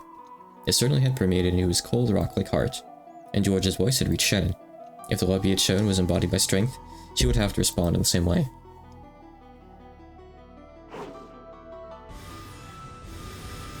And there go the bars. An incredible metal sound rang out. In the first flash, several metal bars were severed horizontally, and in the next flash, they were severed horizontally again, causing many metal bars to clatter to the ground like bamboo shoots cut by a sword. Cue metal pipe dot wave. Kraus, Hide, and Nanjo didn't even have a clue what just happened. Dr. Nanjo, which way down the corridor goes to the mansion? Oh, of course. In and to the left. In and to the left. Let's go, Kraus-sama. Regilius-san will notice us at any moment now. But what in the world are you guys? We are... When Cannon hung his head a little and faltered, Shannon slapped his shoulder, smiled, and spoke. We're human. Regilius-sama. Response for the lookout web. It's a jailbreak. The goat guards aren't there for some reason. What? Why? It's Gap, isn't it? Taking someone else's summonings without asking. Gap? Gap? Confirming battle regulations. Requesting permission to fire at the escapees. Do it. Kill them. Yeah. Gap. Yeah! Understood. 4-5? 410? Prepare for sniping pursuit combat. Ammo type, guided cluster rounds. Regilius-sama, and escape prevention barrier, if you would. Ow. Yes, you're right. Oh, I won't let you escape from here. Ow. My tongue's saying gap. The underground passage in front of them was once again blocked by metal bars. The door was, of course, locked. However, that was no problem for them now. Cannon, it's those metal bars again. We're counting on you. Yes, Cross-sama. Still, that's incredible. Wonder what kind of principle it works on. I'm not interested in principles. No, you're supposed to call her a hag. Gap hag. All that matters is that he can sever the metal bars, and that we can escape from here. Don't worry, Cannon. Do it. Leave it to me. Honestly, if George just called her an old lady, it'd probably fluster her enough to lose. Kinda sliced the metal bars again with his red curved blade, but there's a harsh, strange noise, and the metal bars only had a slight scratch. What's this? These are sturdy. Wrong. They're enchanted. It's one of Regilius-sama's magic locks. Can you cut through it? Of course, but it will take time. We'll wait 3 minutes. After taking a deep breath and concentrating his mind, Cannon extended a red curved sword again. When he pressed it hard against the metal bars, sparks sprayed, almost as though he was melting through with a burner. Looks like we'll be able to cut it, but it'll be tough. Cross-sama, you've been targeted by the enemy. Please move back. Huh? Pursuers? There's no one coming. Please get behind me. They're aiming for you. 45, data received. Target lock acquired. Commencing terrain calculation error correction. Formulating fire curve, so mental control point calculations complete. Data link to 410. 410, data received. Checking hazard zone. No problems. 00, loading 48 sub-rounds. Individual homing F and F. Guided cluster rounds. Preparations complete. 45, firing preparations concluded. Loading guided cluster rounds. Alright, reading all that too. 410, yee, firing! A golden arrow that sparkled gold was fired, leaving a gold tail streaming behind. It drew a curve, went through the door, through the keyhole, down the stairs, towards the underground path at full speed. Something shown. You can't block the golden arrow with the shield. Cannon-kun, interception stance. Let's link. Gatekeeper, understood. It's been a long time since I've fought with you, Nei-san. Don't screw up. Yeah, I'll be serious. Then there's no problem. Cannon stepped, cutting the bars, and stood in front of Shannon. Behind him, Shannon closed her eyes, concentrating her mind deep into the darkness of the underground path.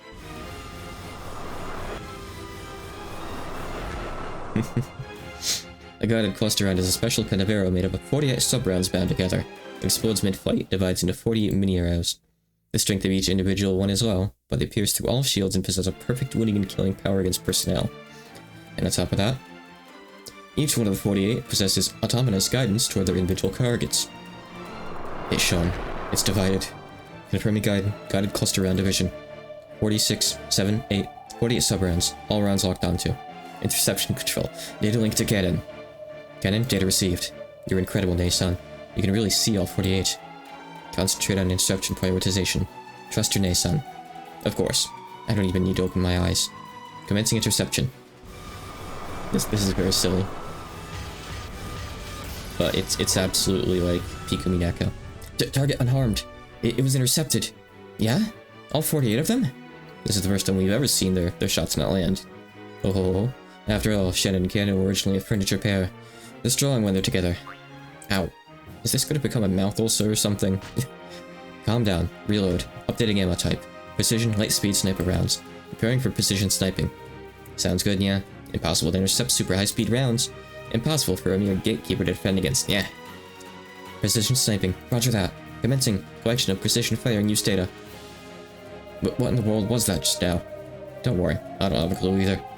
All I know is that we would have died if not for these two. Cannon-kun, thanks. Go back to the metal bars. The next shot will probably be one we can't intercept. How can we defend against such an attack? We don't let them shoot. Cannon-kun, initiate spirit particle combat countermeasures. At those words, Cannon closed his eyes tightly and ground his teeth. With Shannon at the center, a pressure and impact that only non-humans could perceive struck.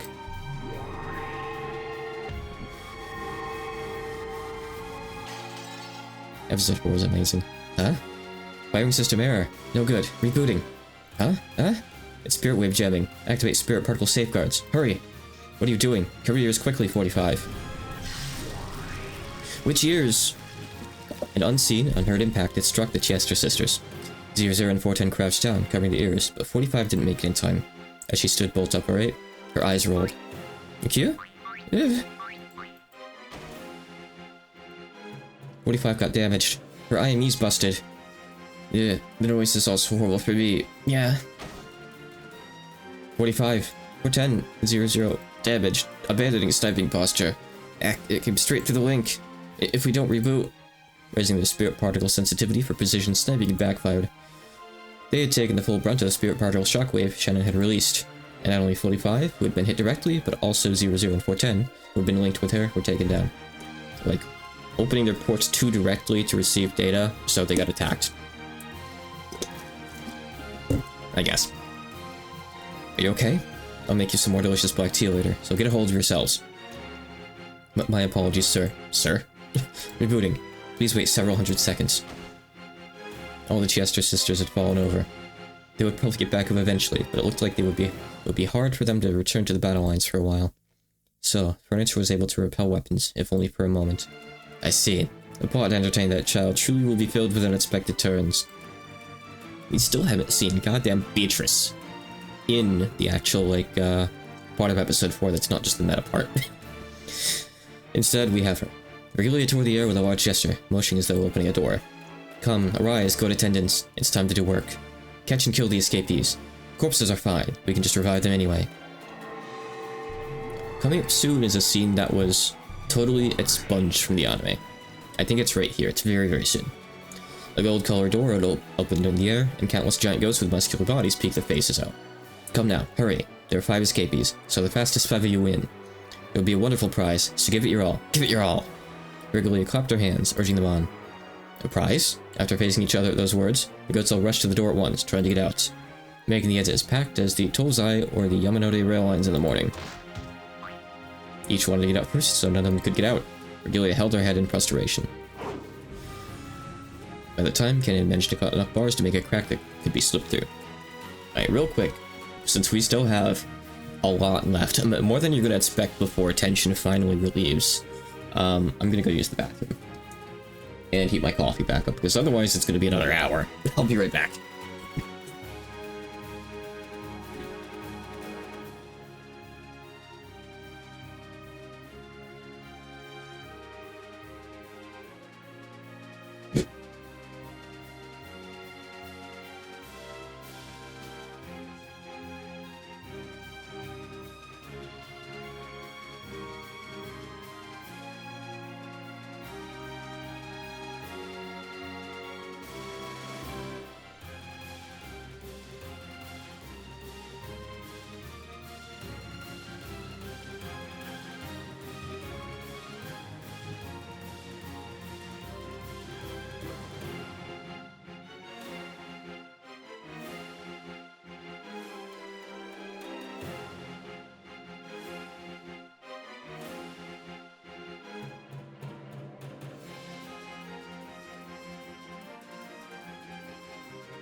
Name of map.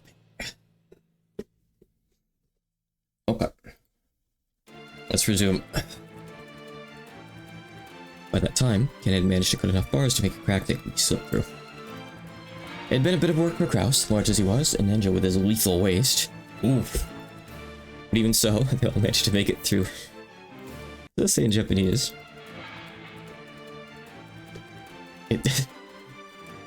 It's just lethal waste. Fatal waste. Wow, okay. It just sounds so different in English. It doesn't sound as goofy in Japanese. I love that. But after they did, they had only a couple seconds to be relieved. Immediately, another set of metal bars blocked the way in front of them. This certainly is secure. I'll bet they really didn't want the people in here to escape. Ken, I'm sorry, but I'll have to ask you again. It may be tough, but please. There's sweat in Kennon's forehead. You could tell at a glance that cutting the metal bars, which had been made even more solid by magic, had physically exhausted him. Yes, leave it to me, Cross-Summer. Only you can do it. Please, we're counting on you. Only he could do it. Holding tightly onto those words, Ken concentrated his mind once again and set himself to the task of cutting metal bars again. Hi, Penny. Oh, little cutie. Come on, Penny. Hi. Oh.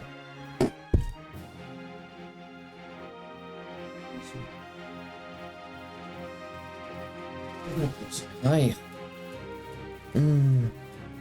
Baby. She's the smallest cat in the house. Probably the runt of her litter. She's minuscule. Probably can't really tell here, but she's a small cat. I'm too. I could get bigger than that. It's also got like the deepest meow in the house. Enemies are coming from behind. Multiple targets. Yeah, this time even we can tell. The ground's really shaking. I can tell that some ridiculous monsters are rushing at us. Don't worry, I'll use a magic log to make a blockade of the metal bars we just came through. Mere goats won't be able to break it. You guys like goats? Shannon held her hand out towards the metal bars they had just gone through. But she stopped right away. What is it? Regalia-sama started neutralizing the spirit wave jamming. It'll be bad if it's broken, and we'll lose the initiative once the Chiesto sisters are rebooted. I'll make you pay in full for bullying these cute bunnies. If you're trying to gain the advantage with those clever spirit particles of yours, I'll tear all that away and rob you of them. Hey-san, concentrate on the spirit wave jamming. The gap in those metal bars is too narrow for those goats. It should hold them back for a while. I don't have a clue what you're saying, but we know it's something pretty bad. Kid picked up a metal bar that Cannon had just cut. Cross had no weapon, but he rubbed his fists, and the two of them glowed into the depths of the underground passage where the shaking was coming from. I believe these are the final metal bars blocking the way. How far is it to the mansion from here? Quite a walk. The path is even, but I seem to remember walking for 30 minutes. So if we run all out, it'll be half that time. They can tell for sure, since they didn't have the three-sided mirror, but there was no guarantee that George and Jessica would still be alright against demon opponents after all this time. If we run at twice the speed of walking, it'll be 15 minutes. And twice that speed would make it 8 minutes. If we sprint all at double that speed, it won't even take 5. No problem. But what an unreasonable calculation. Yeah, I don't know if Nanjo's lethal lower back can take that. But that's how you calculate in a fire. My sincere apologies, everyone. Please watch my back. Leave it to us. Cannon, you cut the bars as fast as you can. Shannon, you concentrate on jamming this witch called Virgilia or whatever. Kirei-san and I will defend against our pursuers. Then the roar of beast rang out from the darkness, and several fiery, glowing, bright red eyes appeared. Ghosts that were several levels more massive than the guards were rushing with an incredible force. Larger ghosts than before? Maybe? I guess. The tremors they created were almost like an earthquake. They brought a frightening intensity and terror, but Kitty actually laughed with relief. Those massive bodies wouldn't be able to go through the crack of the bars. The group of goats crashed into the metal bars with a fierce sound like that of a train cutting with a dead end. Clumps of dirt fell here and there from the ceiling, and you could tell that the metal bars had bent as if collapsing. Their charging power probably was on par with the train. If the metal bars hadn't been there, they would likely have overrun the 5 of them and crushed them in an instant. They're way stronger than they look. When the group of goats pressing up against the metal bars noticed the 5 people right in front of them, they let out a terrible howl, trying to intimidate the 5. Or maybe that was out of pain from the game of push and shove. One calm goat among them figured out what should be done about the metal bars, and grabbed 2 of them with its massive arms and began bending them as though opening double doors. Kidia sharply jabbed her metal pole at that goat's vitals. The goat let out a roar of anguish. It probably hurt a lot, but that was all. It wasn't enough to bring it down. Cross-san. Whoa! Settling the metal pole she had stuck out, Kidia relinquished the opposite tip to Kraus. Kraus ran with all his might, jumped up and kicked down with all his weight and kicking power combined. All that destructive power was focused on a single pull, drilling it in. Jet Deans for CGs. Okay, thank you. Yeah, I'm waiting for that one to come up. It's gonna be soon. That one right there is the part that was excluded in the anime. It's a longer scene than you think. It's actually half comic relief, but it's still cool. We have a comic relief scene coming up in the midst of all this.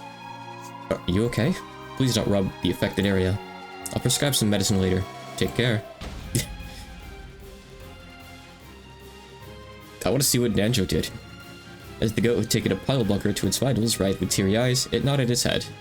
Looks like our link isn't that bad either. We don't lose to Shannon Cannon could. I really want to know what Nanjo just did. Naturally, for a loving family like us. We can do it if we take them together. That's that one on the right. Understood.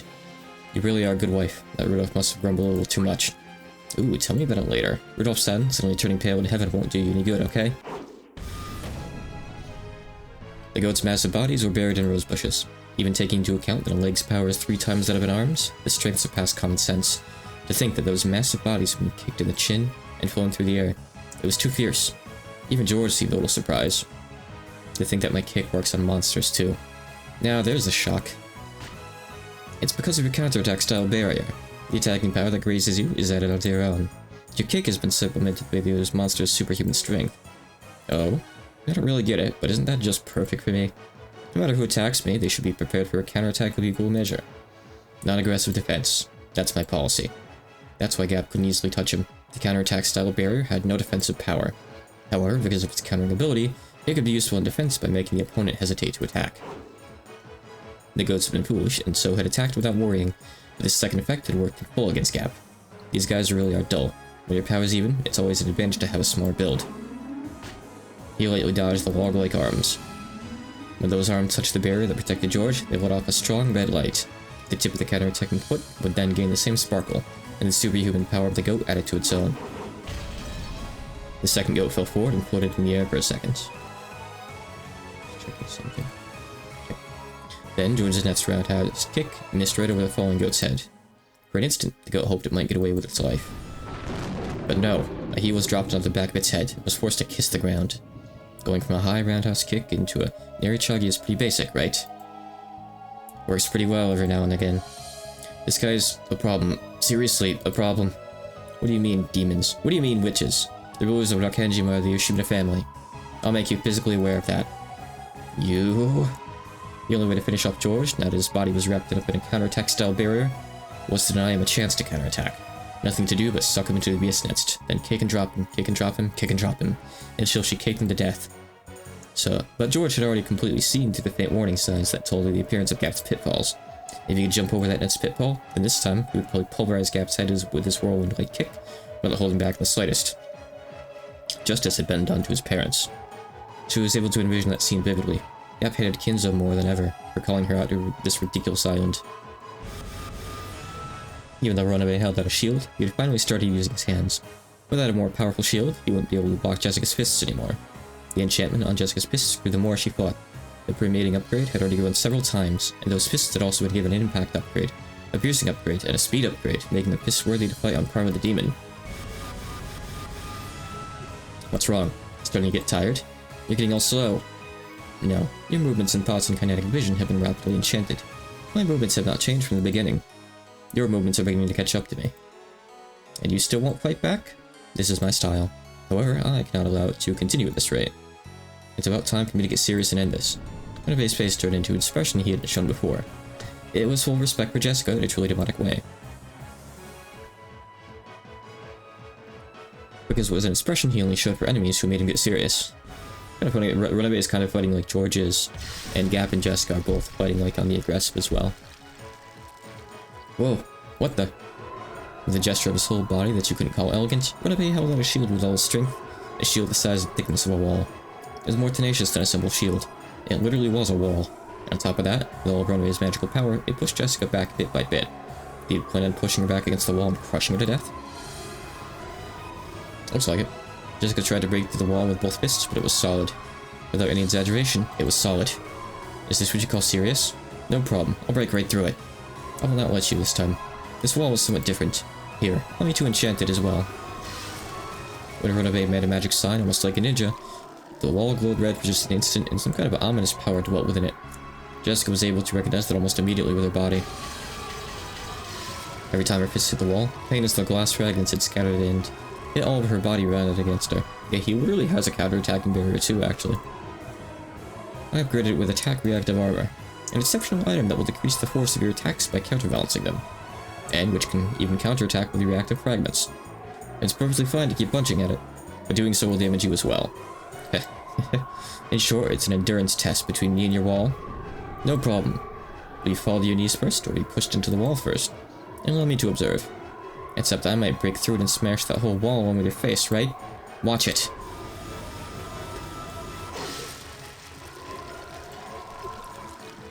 Without hesitation, Jessica punched using both fists. Each time she did, a large amount of shards scattered, torturing her entire body. Instantly, several red gashes appeared all over her.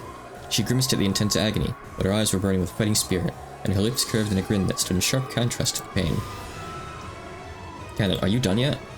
We're fine. But the metal bars blocking don't seem to be. Just saving a CG for later. I'm thinking about it. Just a little more. There's no stopping these guys. These metal bars might break just from them shoving each other. The group of goats made the metal bars creak. Several arms grabbed the bars, twisting them with superhuman strength. However, some bars were being pulled in opposite directions by different hands. Apparently, they really were stupid. Don't forget, these goats are much larger. The way those countless hands grabbed the metal bars sometimes happened to match up by chance. Several hands grasping two metal bars neatly put their power together and pulled the bars to the left and right. The incredible sound of metal bending could be heard, and that crack was getting larger bit by bit. They attacked the arms of those goats one by one, but they weren't getting anywhere. They couldn't stop the gap from spreading left and right. At that time, there was a large metal sound behind them. Ken had finally finished cutting. Quickly! Kirei-san, ladies first. You next, Dr. Nanjo. Kasama, please leave this place to me. This is? Ken's red sword that had been cut with metal bars disappeared. Sorry, we've entered Virgilia-sama's spirit particle area of influence. Our magic power has been neutralized. Oh ho ho, how dare you resist me this far? I, who was called a great witch. You can no longer use your magic in that underground passage. A magic circle column drew a complex magical formula with Virgilia at the center. With such genuine magic being used, Shannon's power could even compete. On the contrary, it was surprising that she'd withstood as long as she had. Spirit particle supremacy ensured. Come, Chester sisters, it's your turn now, right? Wait, are you still rebooting? Why are kids these days so bad at waking up? But my apologies, we're all different versions. Why do the shortcuts and pull-down menus get all screwed up every time you change versions? Yeah. You didn't shut down correctly last time? Administrator privileges? What's going on? I don't know. Okay, hits me quickly. Call the Imperial Guard's troubleshooting team. What? You can't help us without a user code? 45 had the user code. Yeah. It just sounds like 9999 in Japanese to me. Have her write it on some paper. She can't reinstall her IME, so she can't write characters now. Oh, they literally meant IME. That's great. You take your time fixing yourselves. I'm going.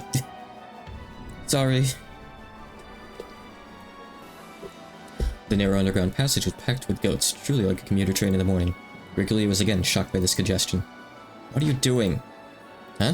You want to go first because you want the prize? You're getting in each other's way because you don't want the other goats to steal the prize from you? You stupid goats. I'm going, so make way. What? You don't want to? Virgilia-sama trying to steal your prize? Why are you all standing arm in arm? Ah, tight, cramped. When did this become a goats-only car? Ugh. You, that kid who just touched my butt. Get off that station. What's with you? Come this way, you say? The five in Cress's group dashed the passageway with all their strength. They couldn't dawdle around in an underground place like this. They had to quickly join up with the children on the surface. If they could meet up, there would no longer be any more sorrow. At that time, a terrible rumble started chasing them, and the pursuers finally made it through the middle bars, but they couldn't see anyone when they turned around. However, that rumble in the dirt that fell here and there from the ceiling grew closer and closer, finally catching up with them and even going past them. It felt almost like being chased by ghosts. For a second, they thought they'd gotten away, until the ceiling in front of them fell in, and a single goat stood in their path. So here is the scene I've been talking about that was scrubbed from the anime. I guess they just figured it wasn't important enough, but it's great. It's great. You only get the scene in the VN. Virgilia was sitting on his shoulder. This wise child knew a shortcut. What a good kid. You get first prize. Later, you can have some handmade mackerel curry. Now she's talking like Kumasawa. Maybe it really was happy about that dubious prize. The massive goat showed its joy by putting its hands together and writhing. Virgilia looked down, laughing that this time it was finally checkmate. So if they're like dropping hints to like kind of match the magic beings to like the servants, well then that matches Virgilia to Kumasawa, Runaway to Genji, and Gap to Goda? Interesting. Interesting thought. Interesting comparison. Virgilia up down, laughing that this time it was finally checkmate. Damn, it's no use. Our magic has been completely killed. Not yet. Even without magic, we still have these bodies. But don't be ridiculous. There's no way you could fight a monster like that without that strange power. So stay back, children. I'll do something about this, so escape past the size of that monster will distract them. I won't let you. Oh ho ho. When Virgilia clapped her hands, a purple magic circle wall appeared behind her, stealing away even the faint hope that Krause had been betting on. Is there nothing more to be done? No, not yet. Even Jessica thought. I must do so as well. Are you serious? It's not possible, not against that massive monster. Don't be absurd. Krause-san, let us think of another way. If you think of something, say it. Until then, it looks like I'll have to manage something. Come on, get back. Take care. The VN only Krause exclusive fight scene. Oh, my Cross. You intend to fight this child alone? You never know. In a fight, it's always possible to get an unlucky shot. Oh, you think you could win even with a fluke? Allow me to explain so that even one who is so blissfully unaware of his place can understand. What? Oh, if you were to wield 100% of your strength, your power level is at most 6. In comparison, this child has a power level of 1000. In short, even if there were 100 of you, you definitely couldn't win. Well, it's true that there are uncertain elements in a fight. Let us admit that your power level has a slight scaling factor to it. But even so, your chances of defeating this child are perhaps 0.0001%. Suddenly we have a number in the corner. This is probably why they decided not to put this in the anime. It's a bit too meta. Do you understand? You don't even have a 1 in 10,000 chance of victory. Ho ho ho ho. Virgilia and the goat guffawed together. Damn it. If I've got a 1 in 10,000 chance, that means the payoff will be 10,000 times greater, right? A splendid dark horse. Seeing a ticket like that makes me want to buy it right away. Ho ho ho. But the coin to buy it is your life, and you have only one of those, yes? However, I can understand why you'd still want to entrust that miracle to fate. Therefore, I shall praise your courage for standing against us without fear, and give you a bit of a handicap. 4. This child will fight with only his left arm. 5.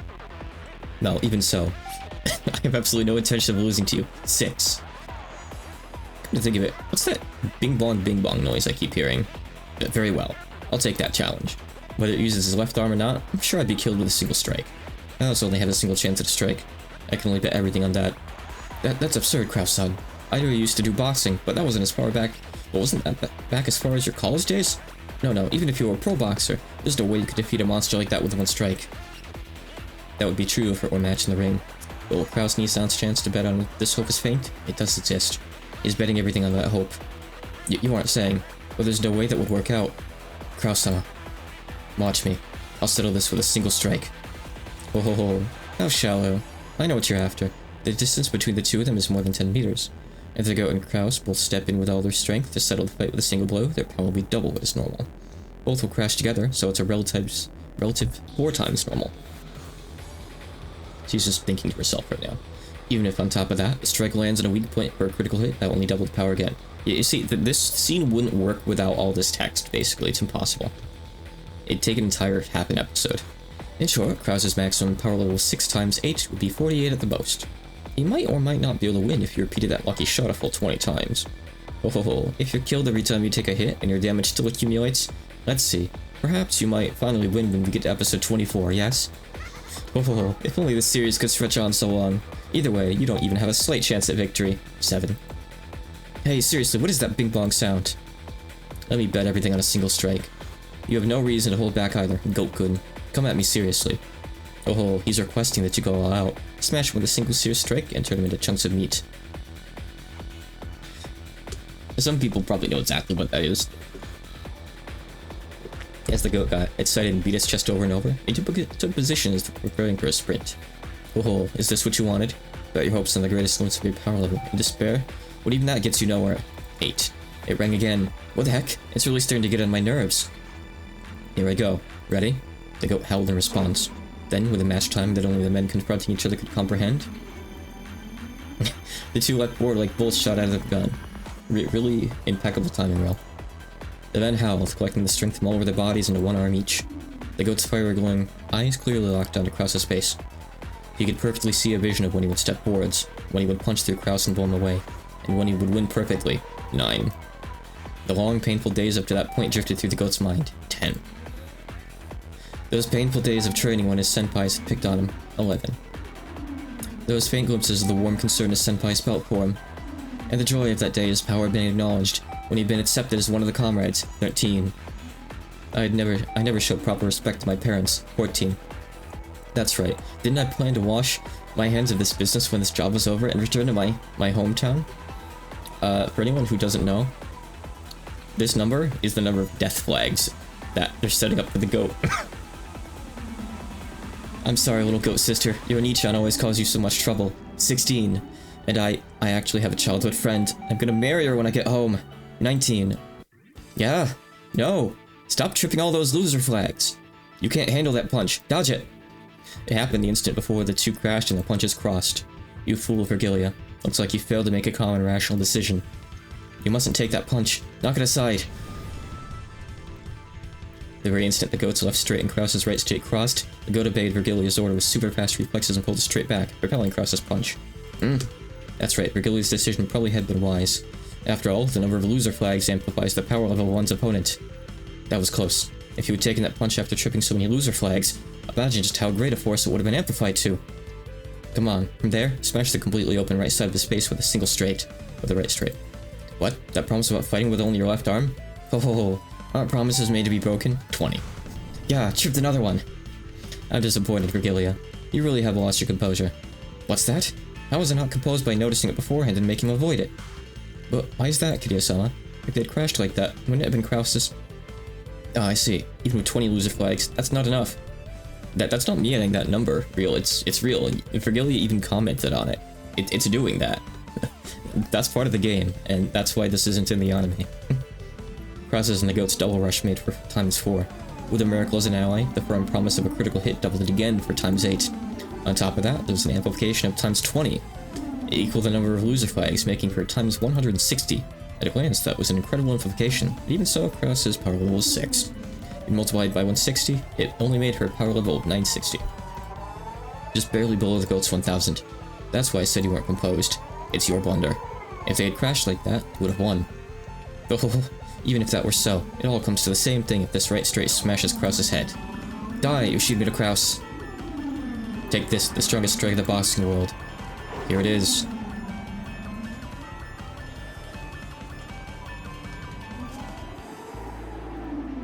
After repelling Krause's right straight, the Goat's right straight attacked the right side of Krause's face, which had been left open. But there, it crossed Krause's left straight. The legendary cross counter.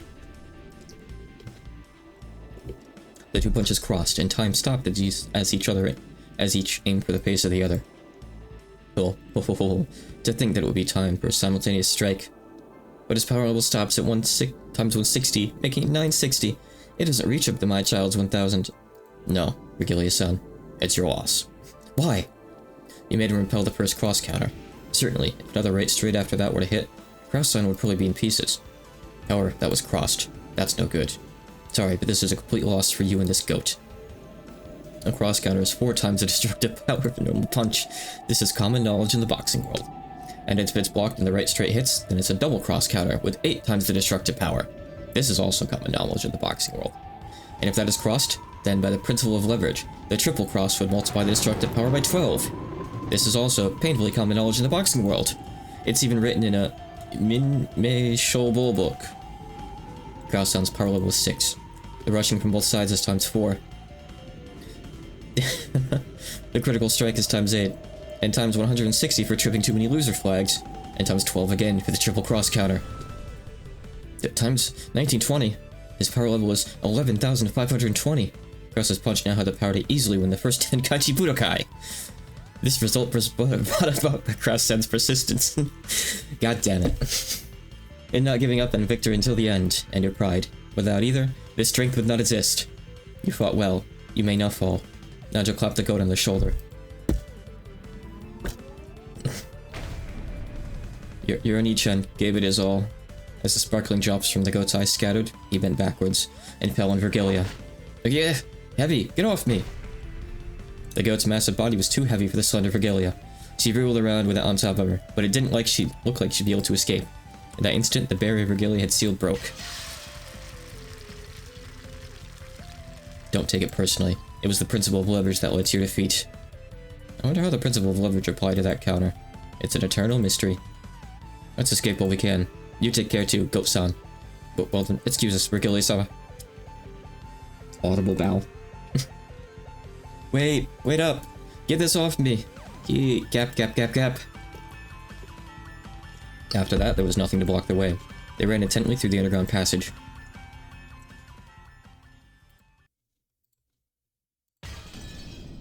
Jessica had finally been cornered, with the ball at her back. Runabe advanced with his magic circle bit by bit. It would probably crush her against the other wall eventually. Considering the distance, she threw out a fist. This would be her final strike. Jessica had dealt out many punches so far. The wall wasn't invincible. It had already started to crack, and it wouldn't be strange for it to smash at any moment. However, due to the rebounding damage, Jessica also had cuts all over her body, and was all worn out. Please put a stop to this. I don't intend to crush you. It is up to the master to decide how to deal with you. However, I also intend to congratulate you, especially for your good fight. Quit fucking around. Not yet. It isn't over yet. You have wounds all over your body. It's all you can manage just to stand, is it not? It seems you plan on putting all your strength into this final strike. However, the final strike will be fatal for you. The damage reflected by Runabe's magic circle wall was proportional to the strength of the attack. Jessica's all punch would be bounced back onto her. The more out she went, the more suicidal it would be for Jessica. I get it. I know that. I'm warning you. Stop this now. This is for your own good. Stop bluffing. Your wall is already about to break, right? Let's see. Real, I assume you'll probably have CG for what's coming up soon. Let me know if you DM me with it. I'm not looking at DMs otherwise. Your wall is already starting. About to break, right? I can tell by the feel of it I can tell by the feel of it after punching it so much, okay? That was a fact. Runaways' wall was already on the verge of breaking. And on top of that, Jessica's fist had been imbued with an unimaginable magic power by now, and her destructive strength defied the imagination. In the worst case, that destructive power might even pierce the defensive wall, smash Runaway as well, and create an expansion connecting this room to the next. However, that damage would rebound on Jessica as well. She wouldn't escape unharmed. I will say it just one more time. Stop. I say this out of consideration for you. Shut the fuck up. Prepare yourself. Jessica howled. Putting all the strength of her greatest and final destructive power into her fist, she roared.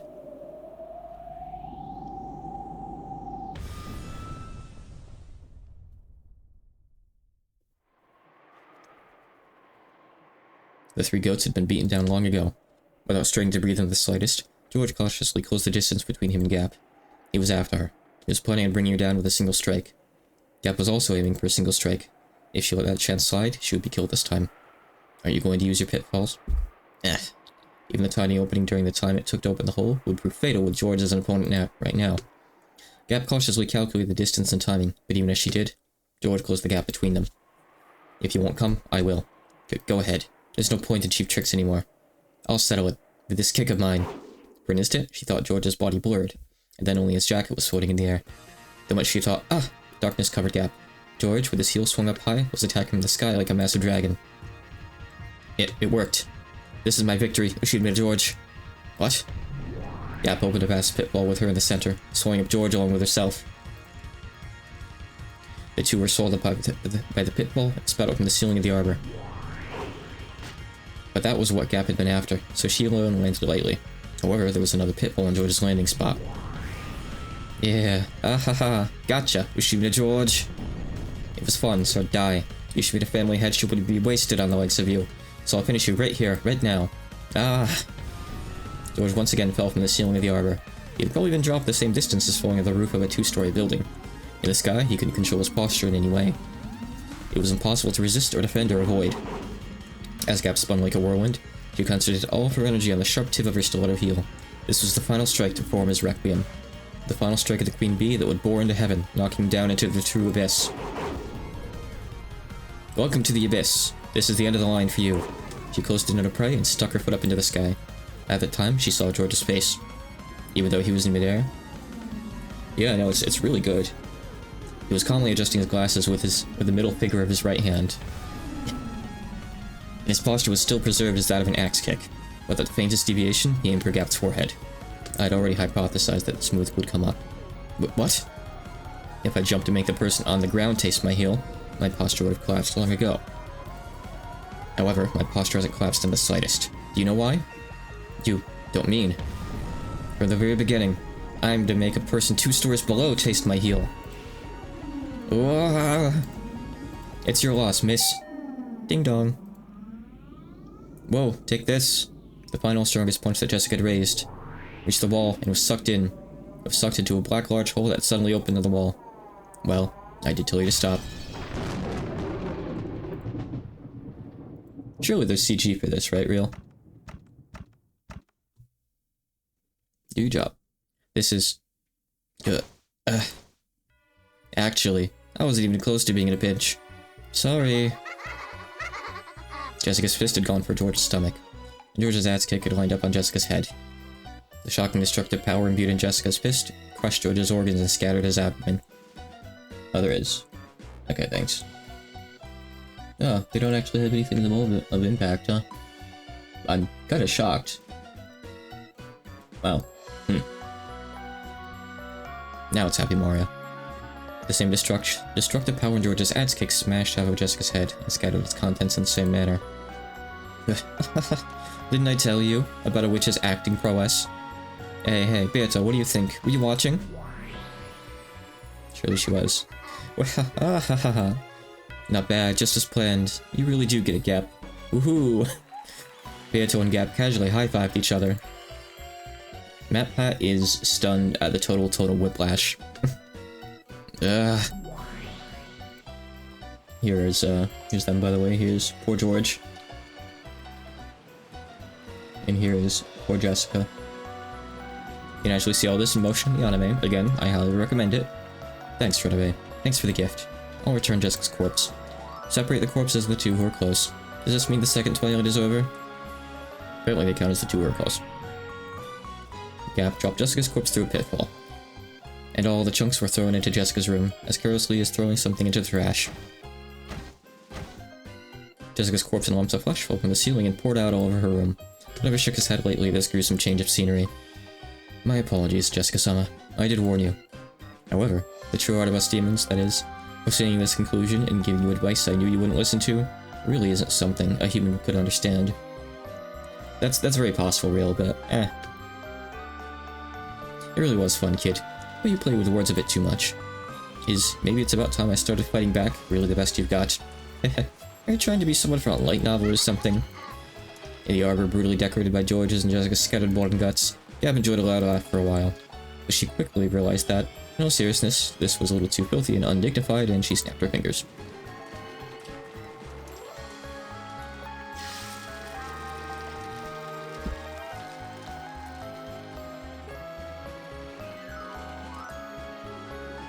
As she did, a cloud of gold butterflies rose up around her, stuck to each of the bits and bloodstains, and dropped them. Then George's corpse returned bit by bit, and then the brutal corpse with its guts torn out was repaired into a clean corpse that looked like it was sleeping. Was this some kind of act of sportsmanship toward a dead rival? She is indeed still under the goat. At least Kraus won his fight. The heavens were split, because Gap had lifted her leg high, pointing at the sky. See you, lover boy. This is game over for real. Splat. Without a trace of mercy, that foot stepped down, and was buried into George's forehead. There was a little heel that was sharp as a weapon pierced George's forehead. The boop that was pulled out. It was like a mark proving that Gap certainly had finished him by her own hand. That's right, because you gotta pierce in the head for the second one, right? I remember Ava getting pierced in the head.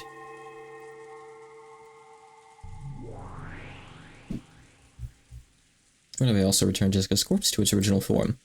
And unlike how it had been with George, he restored Jessica's life. Ugh.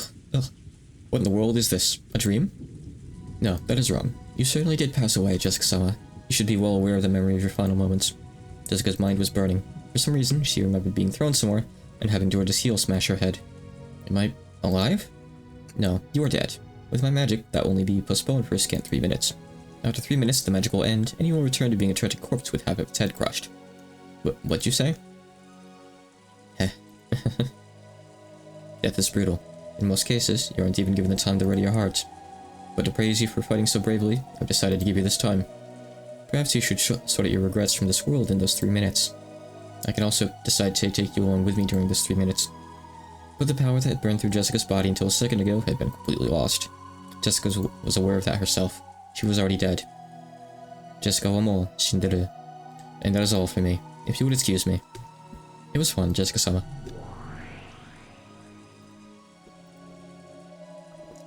Runabe turned his form into a cloud of gold butterflies and disappeared. All that remained was the sound of the wind and rain, and the figure of Jessica she crouched down, leaning against the wall. Jessica could tell. She probably really would revert to the corpse she had been after 3 minutes. Was there anything she could do in those 3 minutes? She stood up, and with a shaky gait, took the phone that was on the desk.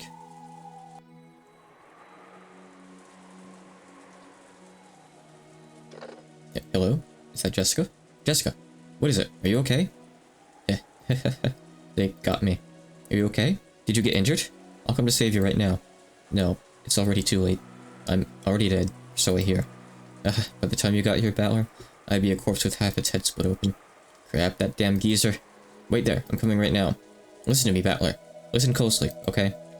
Now I totally see why Goda-san and Kurosawa-san were evasive about the time the 6 in the dining hall got killed. Those guys aren't human. But what? What are you talking about? I saw it, so what am I supposed to do? Those guys warp and set up barriers, and do whatever they want, okay? It's like some kind of manga, an anime. Hell, we seriously can't keep up. In the very beginning, fighting was useless. They really aren't opponents that you'll be able to fight with that hat stand spear you're so proud of. A line of blood dripped down from Jessica's forehead. George Nissan's done for it too. That was instant death. The next test is yours, Battler. I wonder if your test will go the same way as ours. Be careful, and don't misunderstand. You mean about the test? No. Don't misunderstand. and assume that your enemy's human. The enemy isn't human.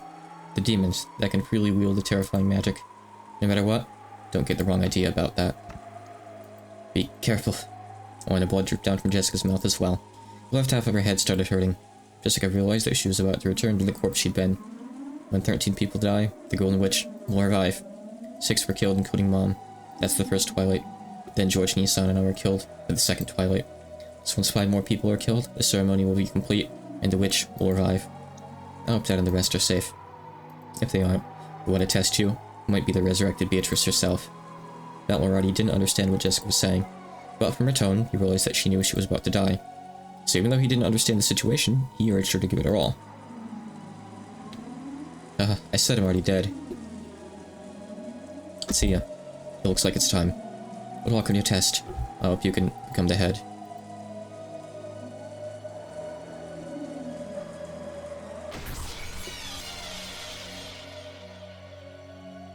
Jessica? Jessica? Hey, answer me. Jessica! Balor's sorrowful voice could be heard from the dangling receiver. As she leaned against the wall in that corner, crouched down, Jessica's head had been half smashed. Very much like a Danganronpa execution or something, honestly. Harsh. This place is... Is this a well? Where is this? Kiria stuck her face out of the well, and then Kraus showed himself too. When he realized that they could see the back of the mansion from beyond a grove of trees, Kraus knew more or less where they were. Let's check something. To think that here, in a certain well, there had been a hidden underground passage, which led to a hidden mansion. This really is tough on this old body. I usually came up from a different spot with real stairs. If you just unlock it, I will ask you to tell me about the layout of this place in detail later, Dr. Nanjo. Shannon, are you okay? Grab hold. I'm fine. Kanin-kun, quickly. Kanin climbed up a ladder out of the shaft that was disguised as a well. It was probably quite deep. When he looked down for the first time, he realized how far he'd come up. Firing. Bang. As Kanin was about to finally crawl to the well, a hole the size of a basketball opened up in his chest. Everyone there looked through the hole in Kanen's chest to the scenery beyond. Kanin-kun. Kanen slumped backwards, and was swallowed up into the depths of the well. Everyone, run! The Chester sisters! They've locked on! We can't avoid them! Run! Let at least one of us remain alive. At that time, Kraus and Kiria and Nanjo certainly saw a golden curved line appear from the well, and so itself to the side of Shannon's head. Shannon! Her head had been pierced. The three had witnessed it perfectly until Ed shot out the opposite side, blowing it away. Shannon fell to her knees, blood gushing from both sides of her head, and flopped to the ground. They're after us. Run! We'll be killed! Run. As Nanjo doubled over in shock, stunned by how Shannon had died, the Chester sisters did not allow him to escape.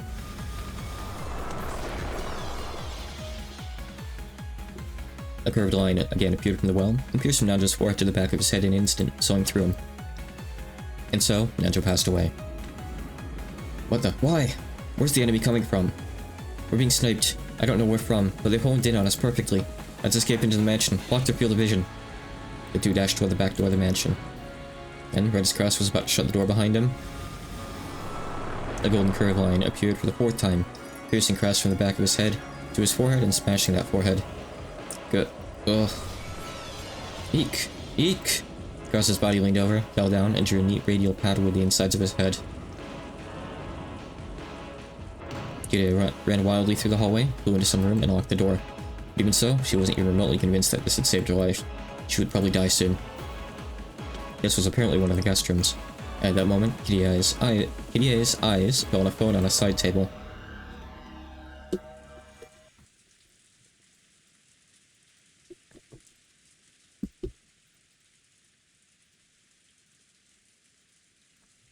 After hanging up the call from Jessica, Balor had been about to dash out. In that instant, the phone rang again. Hello? Huh? Kiria-san? Yes, Balor-kun. I got lucky. I managed to escape the dungeon somehow. I really did have luck on my side. Where are you? Is everyone okay? Over here, it looks like Jessica and George Anaki are... Listen, I probably won't be alive for long. At that time, right after she thought the keyhole of the locked door might have glowed gold, a gold curved line drawing a helix. No, a golden sewing thread, penetrated in from there at an incredible speed, and bored a hole into the floor by Kiria's feet. Oh, that's unusual. The enemy, who sniped the other poor one after another with extraordinary skill, apparently really does have trouble shooting me between the eyes with a single shot while I'm holed up in this room. But the next strike will probably hit. By this point, Kitty finally remembered the first massive killing at the dining hall. That's right. This is what killed Rudolph and the rest. All 6 of them. Listen, Battler-kun. I'm going to tell you everything, exactly as I saw it. I'm sure you'll think there's something wrong with my head. Yes, it's okay for you to think that. Even I still haven't sorted out what it was I saw. Today, after you all returned to the guest house, the family conference began at the dining hall. And I'll tell you everything that happened next. Listen until the end without butting in. The call might be suddenly cut off partway through. If it does, at that time, I'll be dead. Make sure to tell him about the death flags. Kirie-san.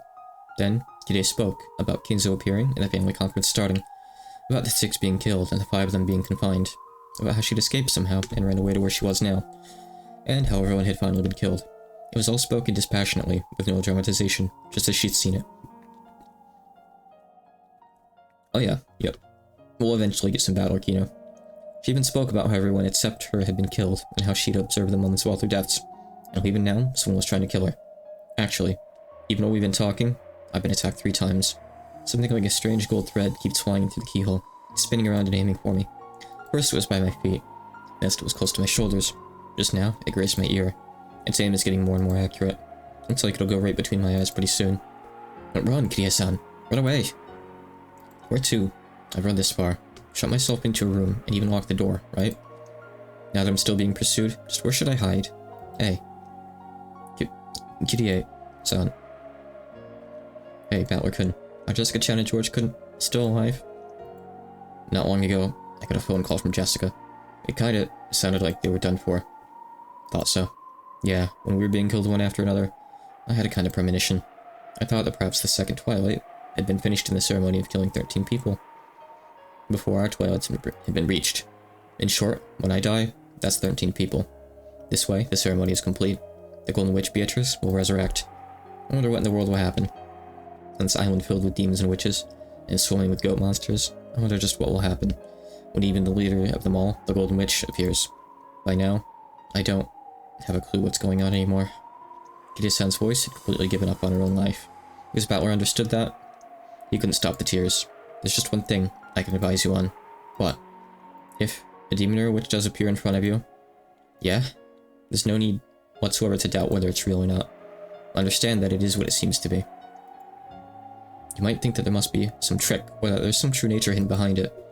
If you have the time to think of something like that, it'd be much more constructive to point out how not to damage the mood of whatever you're facing. Even mistakenly, you must not say, in that case, try showing me magic. Because to prove that, I'll probably use an even crueler way than before, in order to show you. I can't believe it. Even if I hear something like that coming from your mouth, I can't believe it. I understand. I understand why you can't believe. So that's why I can give this advice. Believe. You're telling me to believe in Beatrice, in demons and witches and monsters? Even after being shown things not this world so clearly, I think we still weren't able to believe any of it. I'm still like that now. The true form of this thing that keeps attacking me, trying to shoot through my forehead, is something I don't understand, and I can't believe it. So, I want you alone to believe, to understand, to accept the existence of what we couldn't accept. If you do that for me, our deaths won't be wasted. It'll also have been worth it for me to make this phone call. Ah, Kirie-san? I'm still okay. It scratched me, but it missed again. It looks like I probably won't get another chance. Thank you. And goodbye, Battler-kun. I treated you coldly sometimes because you were Asuma-san's son. Forgive me for those days. What do you mean, forgive you? Right now, you're a mother-to-be, Kirie-san. It felt as though I'd heard an incredible sound at the other end of the receiver. Then, a noisy clacking sound, as though the receiver had fallen to the floor. Kirie-san? Kirie-san! Kirie-san did not answer through the phone, again. And just like that, all at once, we lost all the other sacrifices that needed to be made. That was very quick, wasn't it?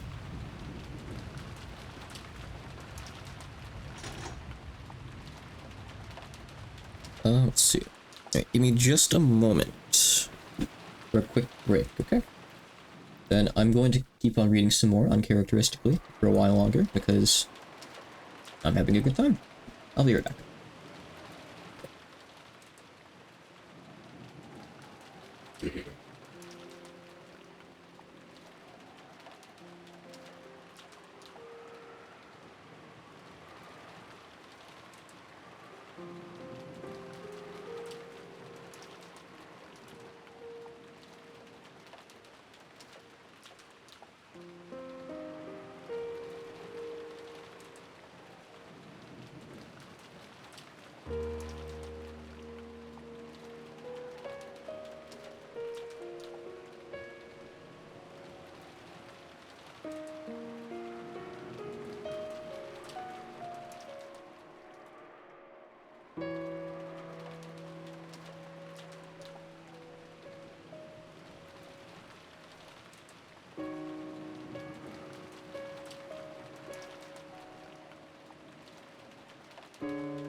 Wait a minute, one of the cats puked.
That was a lot of cat puke. Give me just one moment here.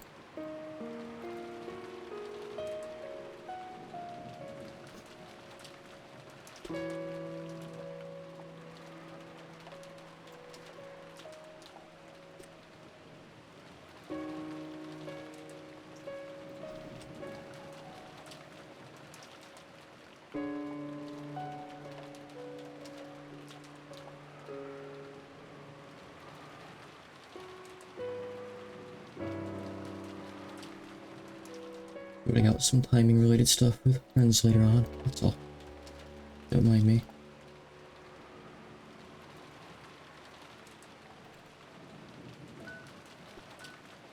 Okay, cool. Alright.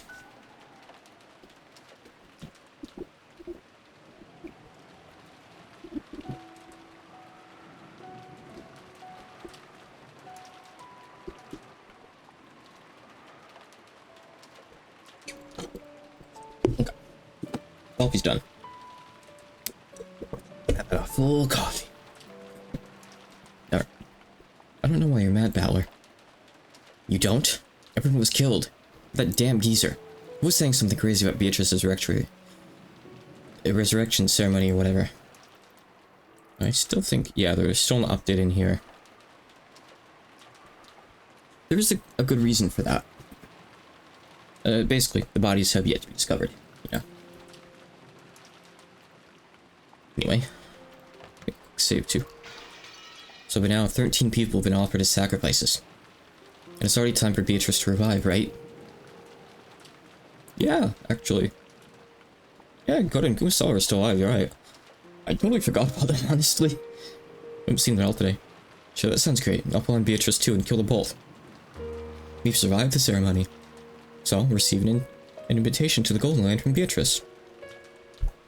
Over there, all wishes will be granted. If having your family killed is painful, then you just have to resurrect them. That's what I plan to do. I'll revive the really nice Mama, the one that isn't possessed by the Black Witch. So Mama will always be with me. There won't be any more overtime and working on days off.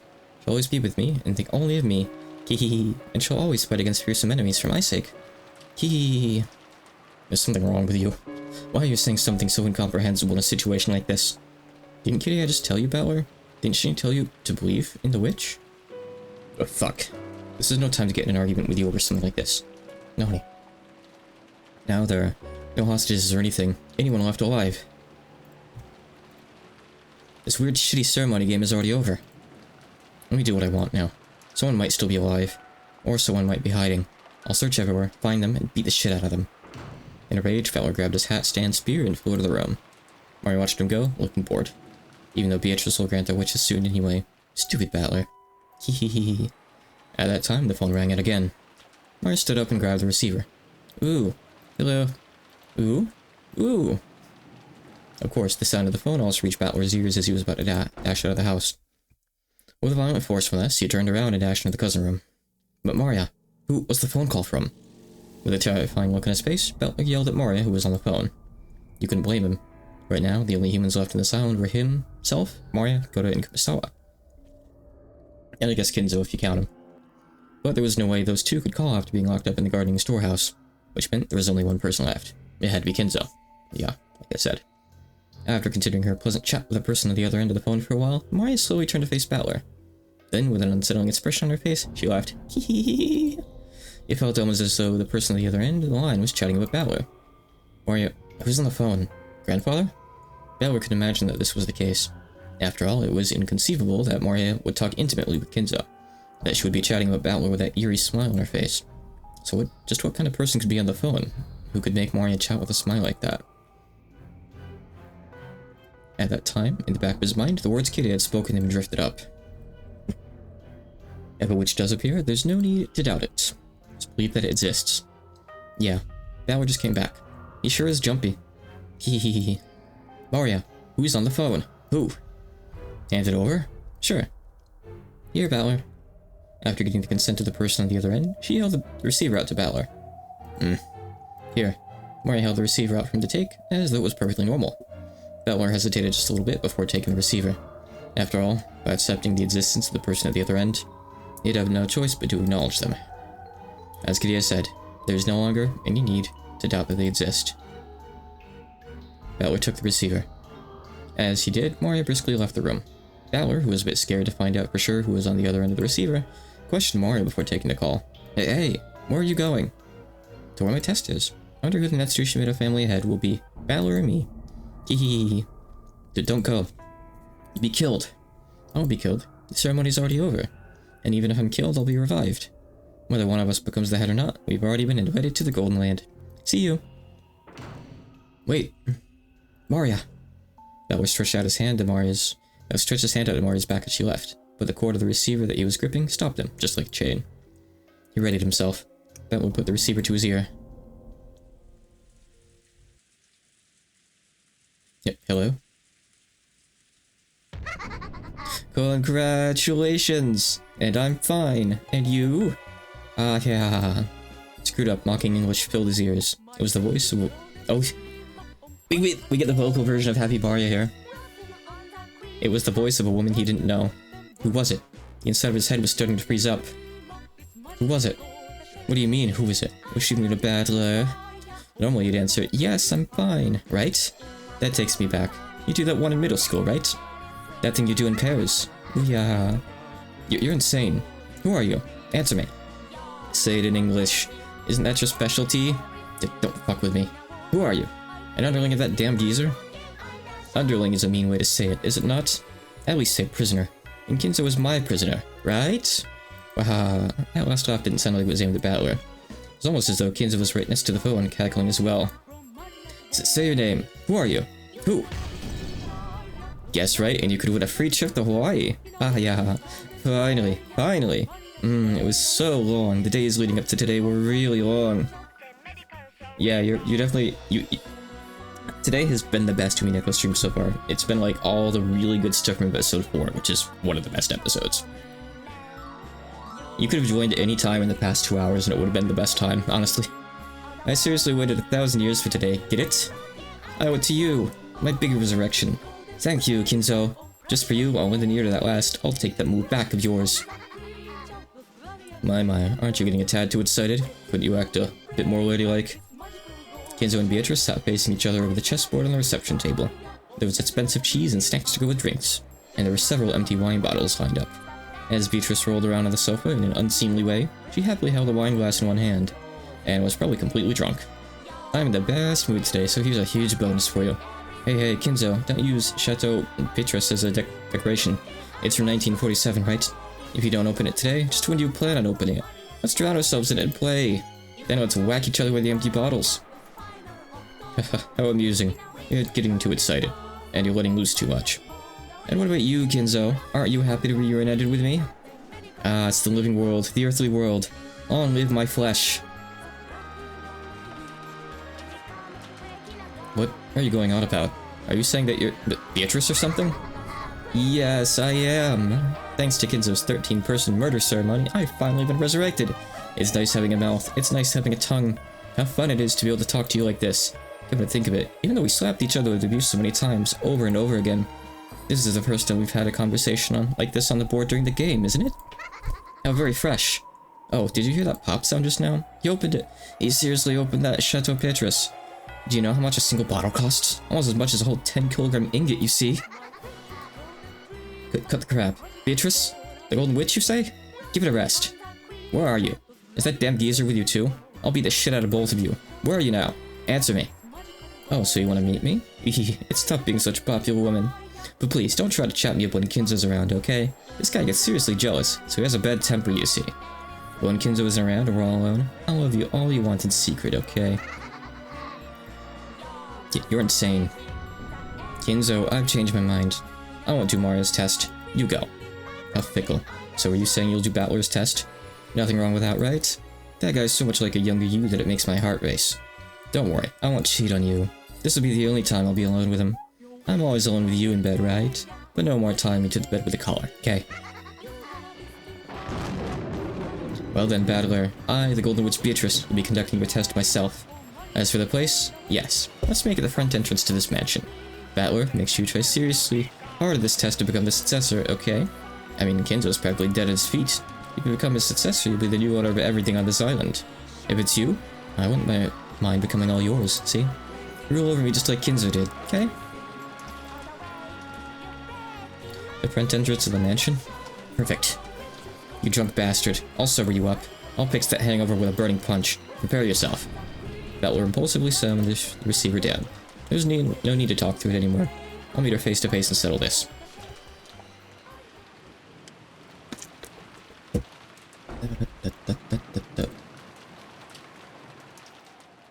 Okay. I took the spear I'd made from the hat stand and went outside without even an umbrella. It's hard to imagine that the young woman calling herself Beatrice is waiting for me alone. I should probably assume that, as Goto-san and the rest said, she'll be waiting with supporting troops. Going alone would be too reckless. Goto-san, Kumasawa-san, it's me, Battler. I headed for the gardening storehouse first. I need all the help I can get. Goto-san is big, so I can probably count on him for some firepower. Kumasawa's knowledge and familiarity with the terrain as a senior servant might become a huge weapon. Both of them have master keys, and they know more about the mansion than I do. They'll be pretty reliable allies. Yep. I'm gonna grab it now, actually. Thank you. This song is like entirely broken English, by the way. I've looked at the lyrics. As I banged on the shutter and called out for them to open it, I remembered that there was nothing they could do from the inside. I would have to get the key back from them before opening the door. I went to the corner, knocked on the small lattice window there, and opened it. Goto-san, Kumasawa-ba-chan, it's Battler. Hey, come on, get up. Hey. The scene of the shed, lit by a dim light bulb, was very strange. Goto-san? Kumasawa-san? From a low ceiling beam, hung two thick ropes, and at the ends, Goto-san and Kumasawa-san were hanging by their necks. They did. It was dim and cramped because of the various pieces of equipment strewn about, so I couldn't make out the situation clearly. But when they showed not even a tremor after I called out to them, and because of the way the loops around the necks seemed to carry the full weight of their bodies, I could sense no trace of life from them. You've got to be kidding me, right? Why? The shutter was still closed. There was only a single key, which is supposedly been given to Goto-san. So the culprit opened the shutter and killed both of them inside. No, wait, they weren't necessarily killed. But this is suicide. That way, this closely makes sense, but I don't know why they would hang themselves and commit suicide. To be believe, I slumped down on the spot. Now, the only humans alive in this island are me, Maria, and that damn geezer. No, there's also that insane woman calling herself Beatrice. This Maria, who had acted like the witch's ally from the beginning. And that geezer, the ringleader who revived the witch. And the witch herself. What the hell? By now, I might as well be the only one on this island. Using my pole as a cane, I feebly rose. Damn, I can't do it like this. I've got to avenge everyone. Damn it, it's useless this way. It's useless. Dameda, zenzen dameda. So, might as well cry while I can, so that my frail emotions will be squeezed out with my tears. Then, I straightened up and gazed into the darkness in the direction of the mansion. Here's the entrance to the mansion, the witch is waiting. At the entrance. I'll go and settle this. I'll find the source of this weird, insane night and crush it with my own hands.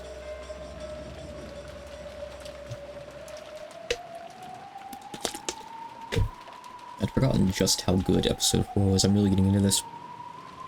Amidst the pouring rain, I walked through the rose garden without an umbrella, letting myself get soaked. I could see the arbor on the other side. According to Jessica, it seemed that Georgiana had also been killed. Well, at this point, there was no need to worry about the lives of any hostages. I left the path, aiming for the arbor. Then, I saw George Anaki's weather-beaten corpse. Anaki.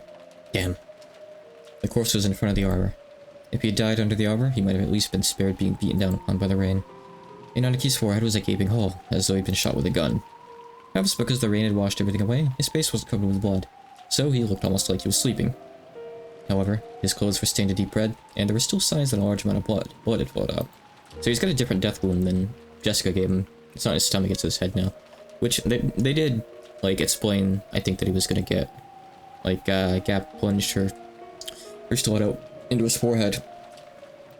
But this implies that, like, the other wound is just not there, weirdly enough.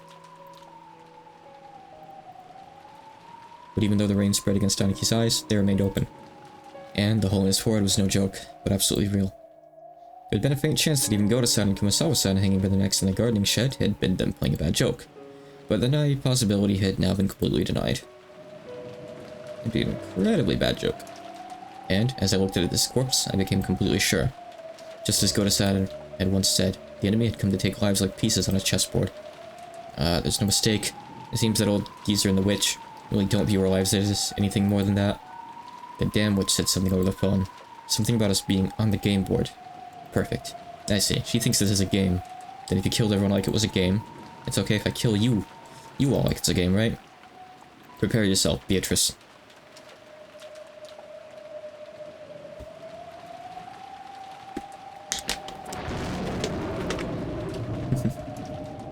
I mean, Balor didn't even get into the shed. He didn't bother.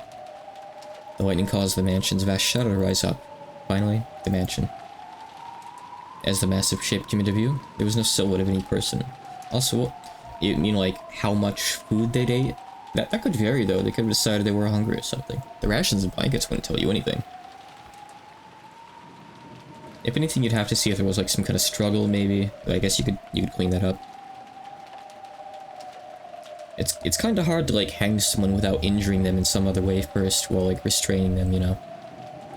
But I guess the culprit could have gone in and said like, hey, hang yourselves or everyone else dies, and maybe they would have done it. Can't deny that. As the massive shape came into view, there was no silhouette of any person. It seemed that there weren't any underlings waiting for me in a pack or anything like that. According to Kirie-san, there were massive amounts of attendants with goat heads. Yeah, you can estimate, but you don't know for sure if they decided to eat anything at all. Also, it's been like an hour or two as well. If that, so they might have just not eaten at all during that time. It really doesn't say anything. We have made it a good ways in episode 4, but we haven't really made it to like the meta world argument stuff yet, which is going to be pretty good. I forgot just how long it gets delayed for. At least for now, I couldn't sense a large group of them hiding and staring at me. What's this? Beneath the roof of the entrance. There's something set down. What is this? A box? It looked like the kind of small box that girls often keep trinkets in. Or maybe it was the same kind of extravagant cigar case you'd find in a reception room. Either way, it didn't look like something that should be here. It clearly looked as though I was being told to open it. But for some reason, opening something being offered to me was irritating. However, it didn't look like we'd get anywhere if I didn't open it. Could it be that it's set up with some trap to make it explode when opened? Small bombs. Thinking things like that, forgetting even to come under the overhang, I continued to glare at the box, still beaten down upon by the rain. Then, mixed in with the thunder, was some kind of music? It sounded like that. It was the tone of the big clock in the hall announcing midnight. It was also a sound announcing that this insane day, October 4th, had finally ended, and that the much more incredible insane day of October 5th had begun. That sound quieted, and I could hear an eerie laugh coming out of nowhere. I got the feeling that the voice was coming from the heavens, and I looked up at the sky. What I saw there was a woman I'd never seen before. No, it's not true that I never saw her before. I saw her once today. Yes, the portrait inside the mansion. The clothes were different, but that face was just like the witch of the portrait. Who am I kidding? I already know who this person is. Are you Beatrice? Yeah, hoy, battler. In the second floor balcony, leaning out under an umbrella and waving high-spiritedly, was, without a doubt, the witch of the portrait, Beatrice. Was the plan for the boss to take a bird's-eye view and let the goat underlings torture me to death? I adjusted my grip on the spear, and, imagining goats creeping out of the nearby shadows in the entrance and surrounding me, I raised my guard in all directions. Aha, be at ease. There's no one here but you and me, see? No goat furniture, no demon butlers or teacher, not even the demon who's my close friend. But still took me 4 episodes to summon. And there's none of the gold butterflies that compose my plush, no magic circles, and no summoners as witnesses. Do you know what that means? No clue. Quit babbling. It is true that I've met you several times even in this world, almost as though we just missed each other. As you know, this world of humans is filled with a toxin just by your existence and your doubting of me. Almost like solid ramparts strengthening the guard around you, the king. And through multiple games, I advanced pieces one by one, split them apart and cornered them, leveling your ramparts bit by bit. Then, a faint crack finally opened, and I sent a bishop in so that it could approach right up next to you.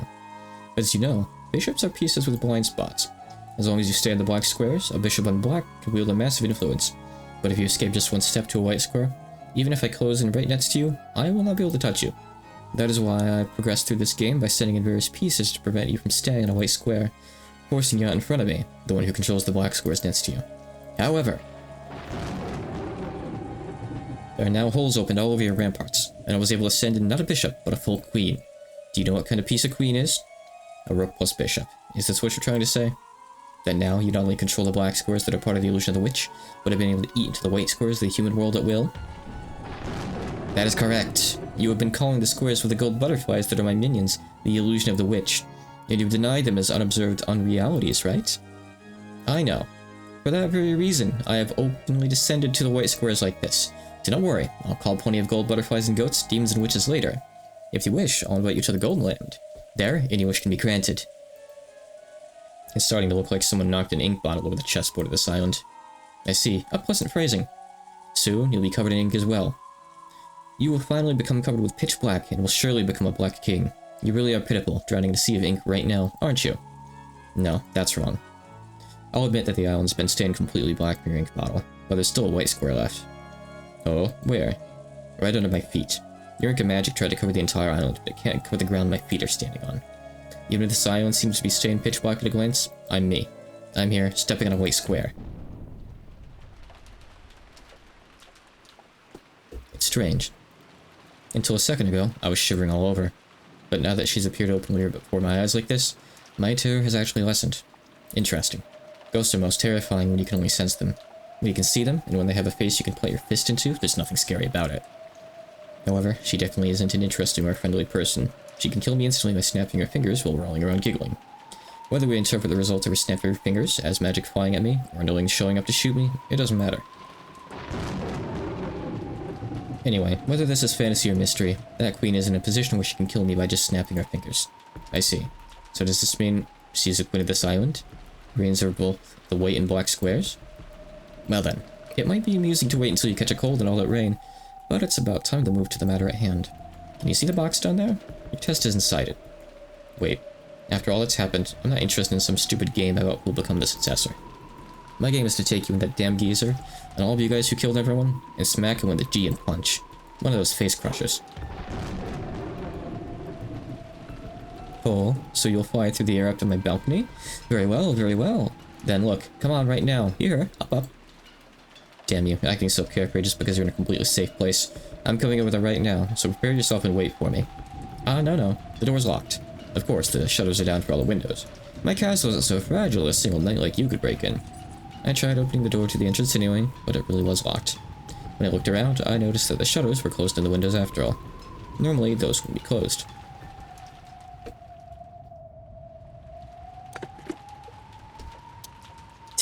Looks like you prepared for everything. Where's the key? Koda-san and Kumasawa-san probably had master keys, but they were in the closed room of the gardening shed. I can only give up for now. I forget which one of them had the not the master key, the shed key. Probably George. I know that one of them took it so they could be back in later. Damn, guess she's no fool herself. Do you really want to be right beside me so much? Alright, if you impressively passed your test, why don't I grant you an audience? If you pass, then you'll become the successor and my new master. My flesh and soul will be yours to do with as you please, for I am no more than Yoshimina family's furniture. Ahaha. Well, it looks like you want to make me take this test no matter what. Okay, I'll give it a shot. If I pass, my first prize will be a punch to your face. Scary, scary. It's not like a mind being controlled by violence, you see. Grab onto my head, make my face twist in pain, tear me apart like a hawk does with its talons to its prey, scratch at me and trample upon me. Remind me of Kinzo in his younger days once more. That single time in my 1,000-year life. Remind me of the day I was taught the joy of being controlled, surrendering, and being reduced to furniture. Beatrice has some kind of past. You damn drunk, we aren't getting anywhere. Ignoring the stupidly smiling witch, I picked up the box. Yes, open it. Inside is a letter. Read it. I opened it. You're on candid camera. There was a faint smell of cigarettes. Apparently, it really had originally been a cigar case. But there were no cigarettes or cigars inside. Instead, there was a Western envelope with a one-winged eagle crest. And when I opened that too, there was a letter inside. Obviously standing underneath so the letter doesn't go wet. I looked up at the witch. She was grinning down at me. It seemed she was looking forward to seeing what kind of reaction I have to the contents. Damn, just perfect. Its contents were something like this. Among the 3 mentioned below, in order to gain 2, sacrifice 1. 1, your life. 2, blank's life. 3, everyone else's lives. If you do not choose 1, all the above will be lost. What's this? Some pretty creepy stuff's written here. More importantly, the second one's blank, so I don't even know whose life it's supposed to be. Indeed, that second one is where you put the name of the one the test taker loves the most. For Jessica's test, it was Ken's name, and for George's test, it was Shannon's. Since they had obvious feelings for certain people, those names were written beforehand. But I don't know whom you have feelings for, so I didn't know whose name to write and left it blank. That's perfect. I love you, Beatrice. I'll stick your name in here. In that case, I'll choose the second choice. Happy now? Hey, quit joking, quit joking. Hey, please, Battler, tell me the name of the person you have feelings for. If you don't, then this won't be a test, right? Sorry, I don't have any girl in particular. Even if I did, why the hell would I tell you? In that case, this test will not work for you. What a shame, what a shame. I was really wondering what kind of woman was your cup of tea. What would you do if I said I like flat-chested lolies with long blonde hair? That wouldn't match you at all, right? Lies, you breast sommelier. Blonde and bouncy is best, right? Am I not truly the embodiment of your ideal? If guessing your bust size is the test to become the successor, I'll take it gladly. Ah yes, this was the test to choose the successor, wasn't it? It was so fun chatting with you that I've been getting a bit off topic. Then let us begin the test. I'll question you to see whether you are qualified to be the successor to the Ushimina family headship. Answer with care. The witch, who had been joking around like she was drunk until a second ago, suddenly regained her dignity. She looked as though she truly had stepped out of that majestic portrait. I am the Ushimina family alchemist, the Golden Witch and the Endless Witch, Beatrice. Do you have the qualifications to inherit the Ushimina family and all of my gold?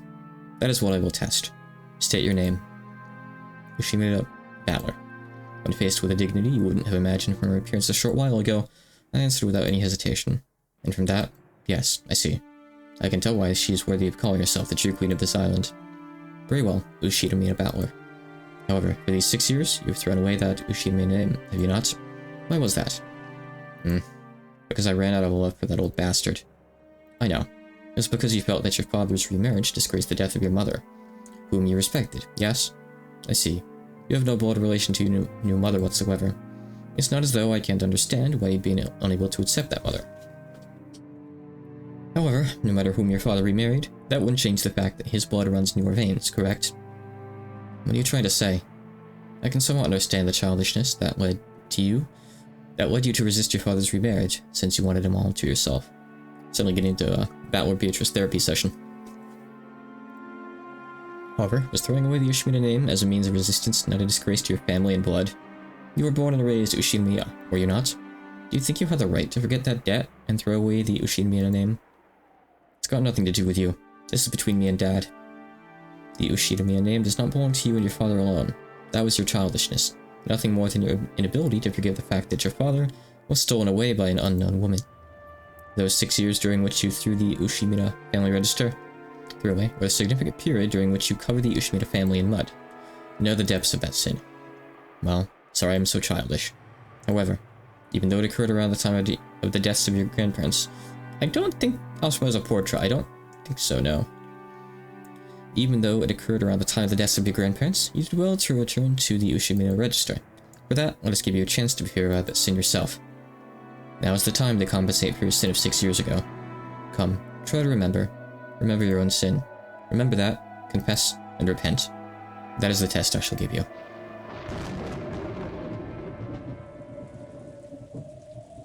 At that time, a massive thunderclap rang out, making my mind go blank. What do you mean, repent? Are you trying to tell me to apologize? The test has already begun. You may think as you wish. The witch's expression did not look like a person forcing a tough question on someone and sneering at them. It's a very important scene, by the way. Technically, you have the info to understand this scene. If anyone knows it, do not put it in chat. I'll delete your message. It's kind of like a gotcha, but it has been stated outright. I'll say something more in a minute. She was asking seriously, and he could even sense a quiet determination. Even though the rain fell on Battler, he did not shift his eyes from that gaze. The witch threw her umbrella away. She abandoned herself to the falling rain, so that the rain would fall on her until Battler answered that question. She had chosen to let the rain fall on her as well until he reached an answer. For some reason, Battler understood that, and yet he didn't understand. Well, if you put it that way, I do think I was being childish. All things considered, even Dad getting remarried didn't cancel out the debt I owed for him raising me. Yeah, that Dad always kept on paying for my living expenses. That he even said he wanted to participate in school events. The only reason he couldn't come was because I told Grandpa and Grandma not to let him come, no matter what. Yeah, it's true that I can't argue back if you want to call that much childish resistance, but you know, in that case, who would clear away Mom's, Ushimina Asuma's regrets? Even though Mom was so devoted to her family and did the very best she could, despite that, Dad was cheating with Kirie-san. Even got her pregnant with Angie. And then, on with the birth, he rushed to move them into his register. If that wasn't a betrayal of Mom, then what was it? Who will clear up Mom's regrets? But what you're saying is also right. Even though the cheating was a fact, the debt I owed for being raised was real too. In that case, they cancel each other out, so there's absolutely nothing wrong with me leaving the family, is there? That's right. I had the right. No, the duty to smack Dad and Mom's place, didn't I? But I didn't do that. I left without saying anything, as though I hadn't been there in the first place. And Dad forgot all about me and started a new family with Kirie-san and Angie. Doesn't that settle everything? But since then, 6 years have passed. Time healed the anger. Kirie-san understood my anger, and even so, she tried to interact with me, even if it meant tearing her heart apart. Angie didn't know anything about the situation, and even though I lived in a separate house, she was raised believing that I was her real big brother and loved me as if it were true. Dad casually said to come home anytime I wanted. It started to feel more and more ridiculous. I thought it was about time for me to cool my head as well, so I said I'd put it all behind me as long as Dad apologized. Then came the day of Grandpa's funeral. Then he really did put his hands on the floor and apologize, looking unbelievably pathetic. Dad did that and seriously bowed his head to me, you see.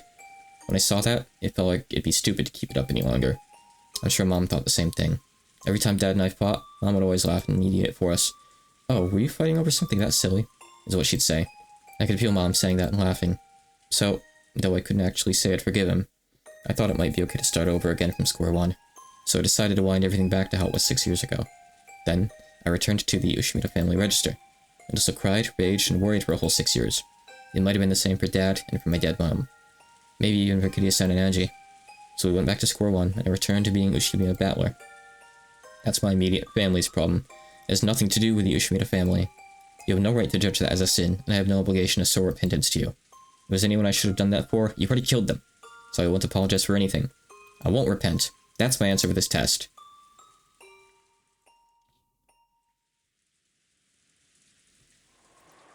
Is that all? What? Part of me had fully responded to her provocation, and I'd supposedly vented out all the stuff I'd kept inside my chest. Stuff I didn't want to show anyone. That was what the witch had supposedly been expecting. And yet, the witch's blank expression didn't change in the slightest. I'd been sure she'd start cackling and guffawing, staring at my childish, foolish, and shameful past.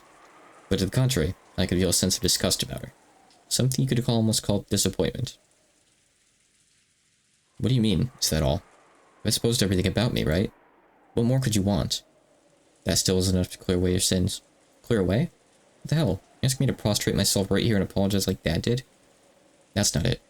I have no interest in matters concerning your immediate family or your home. Where are we? Rakenjima. The main residence of the Ushimita head family. Isn't there a sin you want to remember, fitting for this place? Are you saying that I have another sin? Remember, Ushimita Battler. Not being able to remember that is your sin. For that reason, I shall forgive you. If you can remember it, I shall forgive you. Remembering that is my test of atonement for you. Even if you tell me to remember... So here it is. Battler's sin. This is what I was talking about before. This is something that has technically come up. But, good luck piecing it together. It's more like, you're gonna look back on it later and be like, oh, I see. Okay. It's one of those. Remember, that's what makes it a sin. Sorry, Beato. I have absolutely no memory of it. You make it sound like it caused you trouble 6 years ago or something. but I supposedly met you for the first time at this family conference.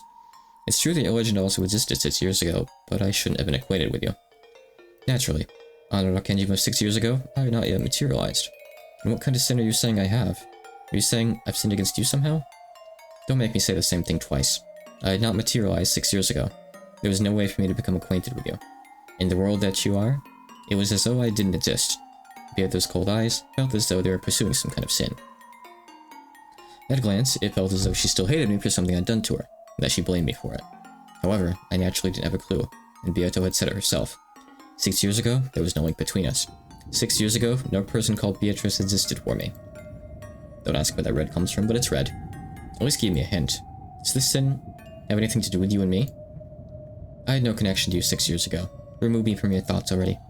Why do you think it's a sin against me? Your eyes. My eyes? Oh. Because your eyes are whispering at me to apologize. But I had no connection with you 6 years ago, and it looks like you acknowledged that too. Is that true? Is it really not a problem between me and you? I already said it wasn't. No problem between me and you has anything to do with this. But still, your eyes are telling me differently. So I don't even have a clue. Can you say it in red? Can you proclaim that the sin you're telling me to remember isn't something between you and me? Very well. The sin I am now demanding that you remember is not between Ushimura the Battler and Beatrice. Then, why are you looking at me with those eyes? I don't know. I am simply gazing at you blankly. It feels that way to you. Perhaps there's something making you feel that way.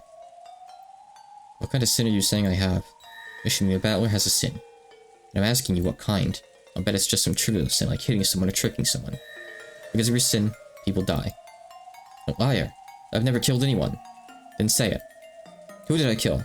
When? Who? How? Due to your sin, a great many humans of this island die. No one escapes. All die. But what? What kind of incomprehensible thing are you saying? Are you saying I killed everyone? I'm a killer? It doesn't mean you carried it out directly. However, because you committed a sin, from an imperfection in the cogs that stretched back a full 6 years, a distortion was created. And tonight, this many lives are lost. You were one of the causes of this tragedy. Quit messing around. I'm the cause? Then what? Are you saying 13 people died because I abandoned the Ushimura register 6 years ago? Are you saying that 13 people died because I came back to the Ushimura family after 6 years? Don't fuck with me, give it a rest. For these 6 years, I've been the man farthest from the Ushimura family, right? How could I have influenced anything in any way? It's not like I came to this family conference because I wanted to, right? I returned to my family after 6 years, so to make up for that in lost time, I came to Rakenjima reluctantly. It's not like I had some duty to come here today. I came back, and because of that, a massacre occurred? Then what? Are you saying that if I hadn't come back, no one would have had to die? Say it in red. Can you say it in red that if I hadn't come back, this massacre crime wouldn't have occurred? There's no way you can say it, because you're the culprit for everything. Repeat it. If Ushimura the Battler hadn't returned to Rakenjima, this crime wouldn't have occurred. If you can say it, try saying it. Can't do it, can you? You can't say it. The culprit's you, not me. Don't try to rub that responsibility off onto me. Answer in red. Try to repeat it. You can't. My existence has nothing to do with the crime. Quit saying incomprehensible stuff and trying to confuse me. I began to remember the coldness of the raindrops that kept pounding down. The rain earlier had just hurt, but now I felt the tormenting cold from those raindrops. Is there nothing that you can remember? Sorry, I don't even have a clue.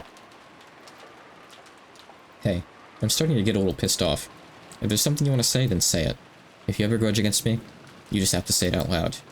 Don't do it in such a dirty way, forcing me to remember. I'll ask one more time. Can you remember any sin? No, I can't remember anything.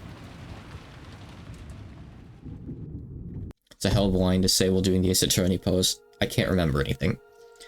So, he says that he can remember nothing. With this, are your regrets at an end? Indeed. Even a hopeless bet can leave behind regrets if you do not take it. That's enough. The betting itself has meaning. That may be true. In that case, this is the end of my regrets and my game. What will you do? Who knows? I'm not interested at all anymore. Sorry, but I wish to leave the game board now. I see. I understand. I will take over for the rest of the game. You may rest. Indeed. All that remains, I will finish. You may forget everything and bury your head in your pillow. A feather futon should gently protect you from everything. I'll be counting on you to finish up the rest. Leave it to me. Leave everything else to me, and sleep. The witch who had questioned Battler hid herself, and the other witch who had appeared from behind remained. She certainly was identical, the same witch, but her expression was somehow indifferent and ice cold, completely removed the one who, despite seeming drunk up until then, had been in high spirits. Hey, are you listening? Isn't this enough for that test thing? I don't care whether I passed or failed. I won't be satisfied until I can bash your face. Come down here, or else open this door. The witch did not answer. Her eyes were as ice cold as Battler's shoulders. She was now clearly a different person since the time she'd first appeared on the balcony. The witch gazed into my eyes and gave 2 small shakes of the head. Even without words, I was able to gather that she was expressing some kind of disappointment. Without saying anything, the witch turned on her heels. After that, only Battler remained, the cold rain still beating down on him.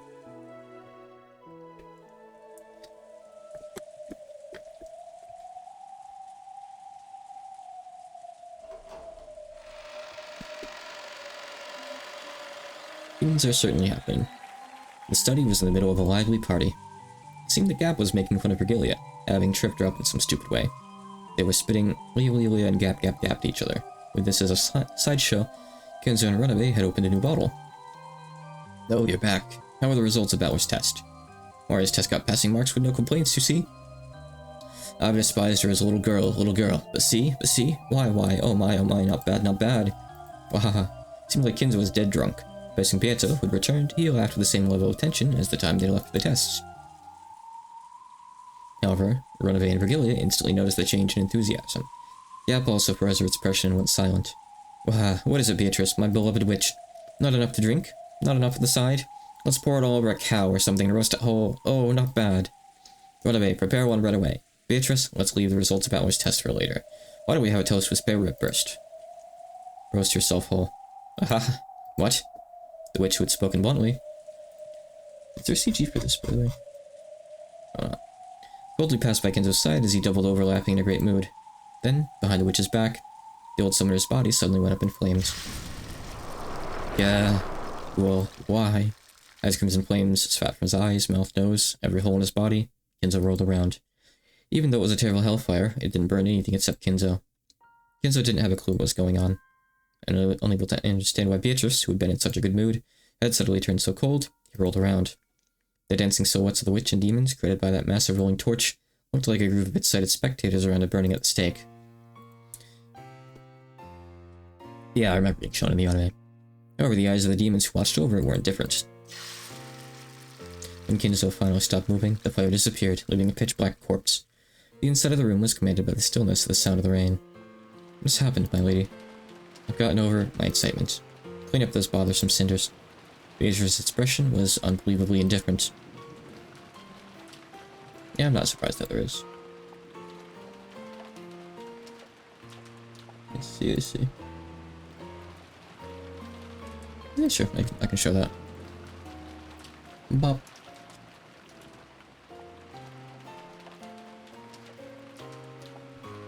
Yeah, it's just his fate to get burnt, apparently. How many times is this now? 3? I'm not sure. Can't recall. There was an iciness that might easily bring the others to the same fate as Kenzo if they annoyed her. Yes, I will clean it up. Gap made a jet-black pitfall swap Kenzo's cinders. If she hadn't carried that up quickly, Gap might have also been burned. You could even feel that thirst for blood. No, a thirst for blood probably isn't the best way to describe it. Just like humans don't have any particular emotion when they step on an ant while they're walking every episode, that might be the case. Let's see. Just want to see if anything's updated in here yet. If anything, George should have updated. Battler found George. Yep. It's consistent. George. His corpse is found to the Rose Garden armor. There's a single hole right in the center of his forehead. It's reasonable to assume he got shot with a gun or something similar. It's a brand of humiliation marking his defeat to Gap. That was how much, unconsciously and mercilessly, Beato was now filled with a brutal emptiness that wouldn't hesitate at burying a passerby. But what is it, Beato? I don't want to answer. No, even answering is too much pain to do now. What is it? This isn't like you. Did something happen? Did Battler say so? Yeah. Beatrice didn't even answer. It seemed that she even ignored it. But there was a change in Gap. From her feet, a creaking, cracking sound rose like thin ice breaking, and in an instant, turned Gap into a glass sculpture. Get Gap. Disappeared for a while. I'm in a very bad mood.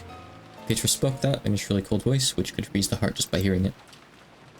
Certainly. Then, please allow us to retire. If you need anything, call at any time. So that's kind of like what happened when Angie denied the sisters before, putting them into like glass and shattering them, but I don't know if Beatrice does here. I guess not in her case, but she still gets turned into a glass sculpture. After turning Gap, who had become a sculpture, into a cloud full of butterflies, Regalia also turned into a cloud, which mixed in with the others and disappeared. In the study made untidy by drinking, Beatrice stood still, alone. Since the time she'd returned, her expression hadn't changed in the slightest. However, when she saw the fallen empty wine bottles and scattered cheese plates, her brow furrowed and she looked a bit displeased. And when she whispered disappear in that instant, the room was cleaned up in a flash as though nothing had happened. The reception chairs were neatly arranged, and there was no wine or cheese. There were no stains or scattered trash either. To the contrary, even the air had frozen over, and enough to make one doubt whether a large number of noisy people really had been in this room until a short while ago. The study had returned to silence. In that silent, frigid study where even the air had frozen, Beatrice stood still. Then she called, muttering, "Battler, are you there?" "I've been here for a while. What the hell's going on with you? You've been strange since a short while ago." "Do I seem strange? My apologies. Even though you were drinking so happily with that damn geezer, you suddenly burned him up. Your demonist friend is a glass sculpture. When you told the demon butler and your teacher to leave, they disappeared right away at your words. Just how fickle and selfish are you?" "Battler, I'm done." "Done with what?" "I've grown bored of this." "Huh? That's, well, you were the one who started this game. If you've had enough, that's great for me. So basically, you're giving up?" "I'm not giving up. I'm simply ending it. No, I won't even end it. I'm just abandoning this game for all eternity." "Doesn't mean you're giving up?" "Nah, the words got bored of it and threw it away fit you perfectly."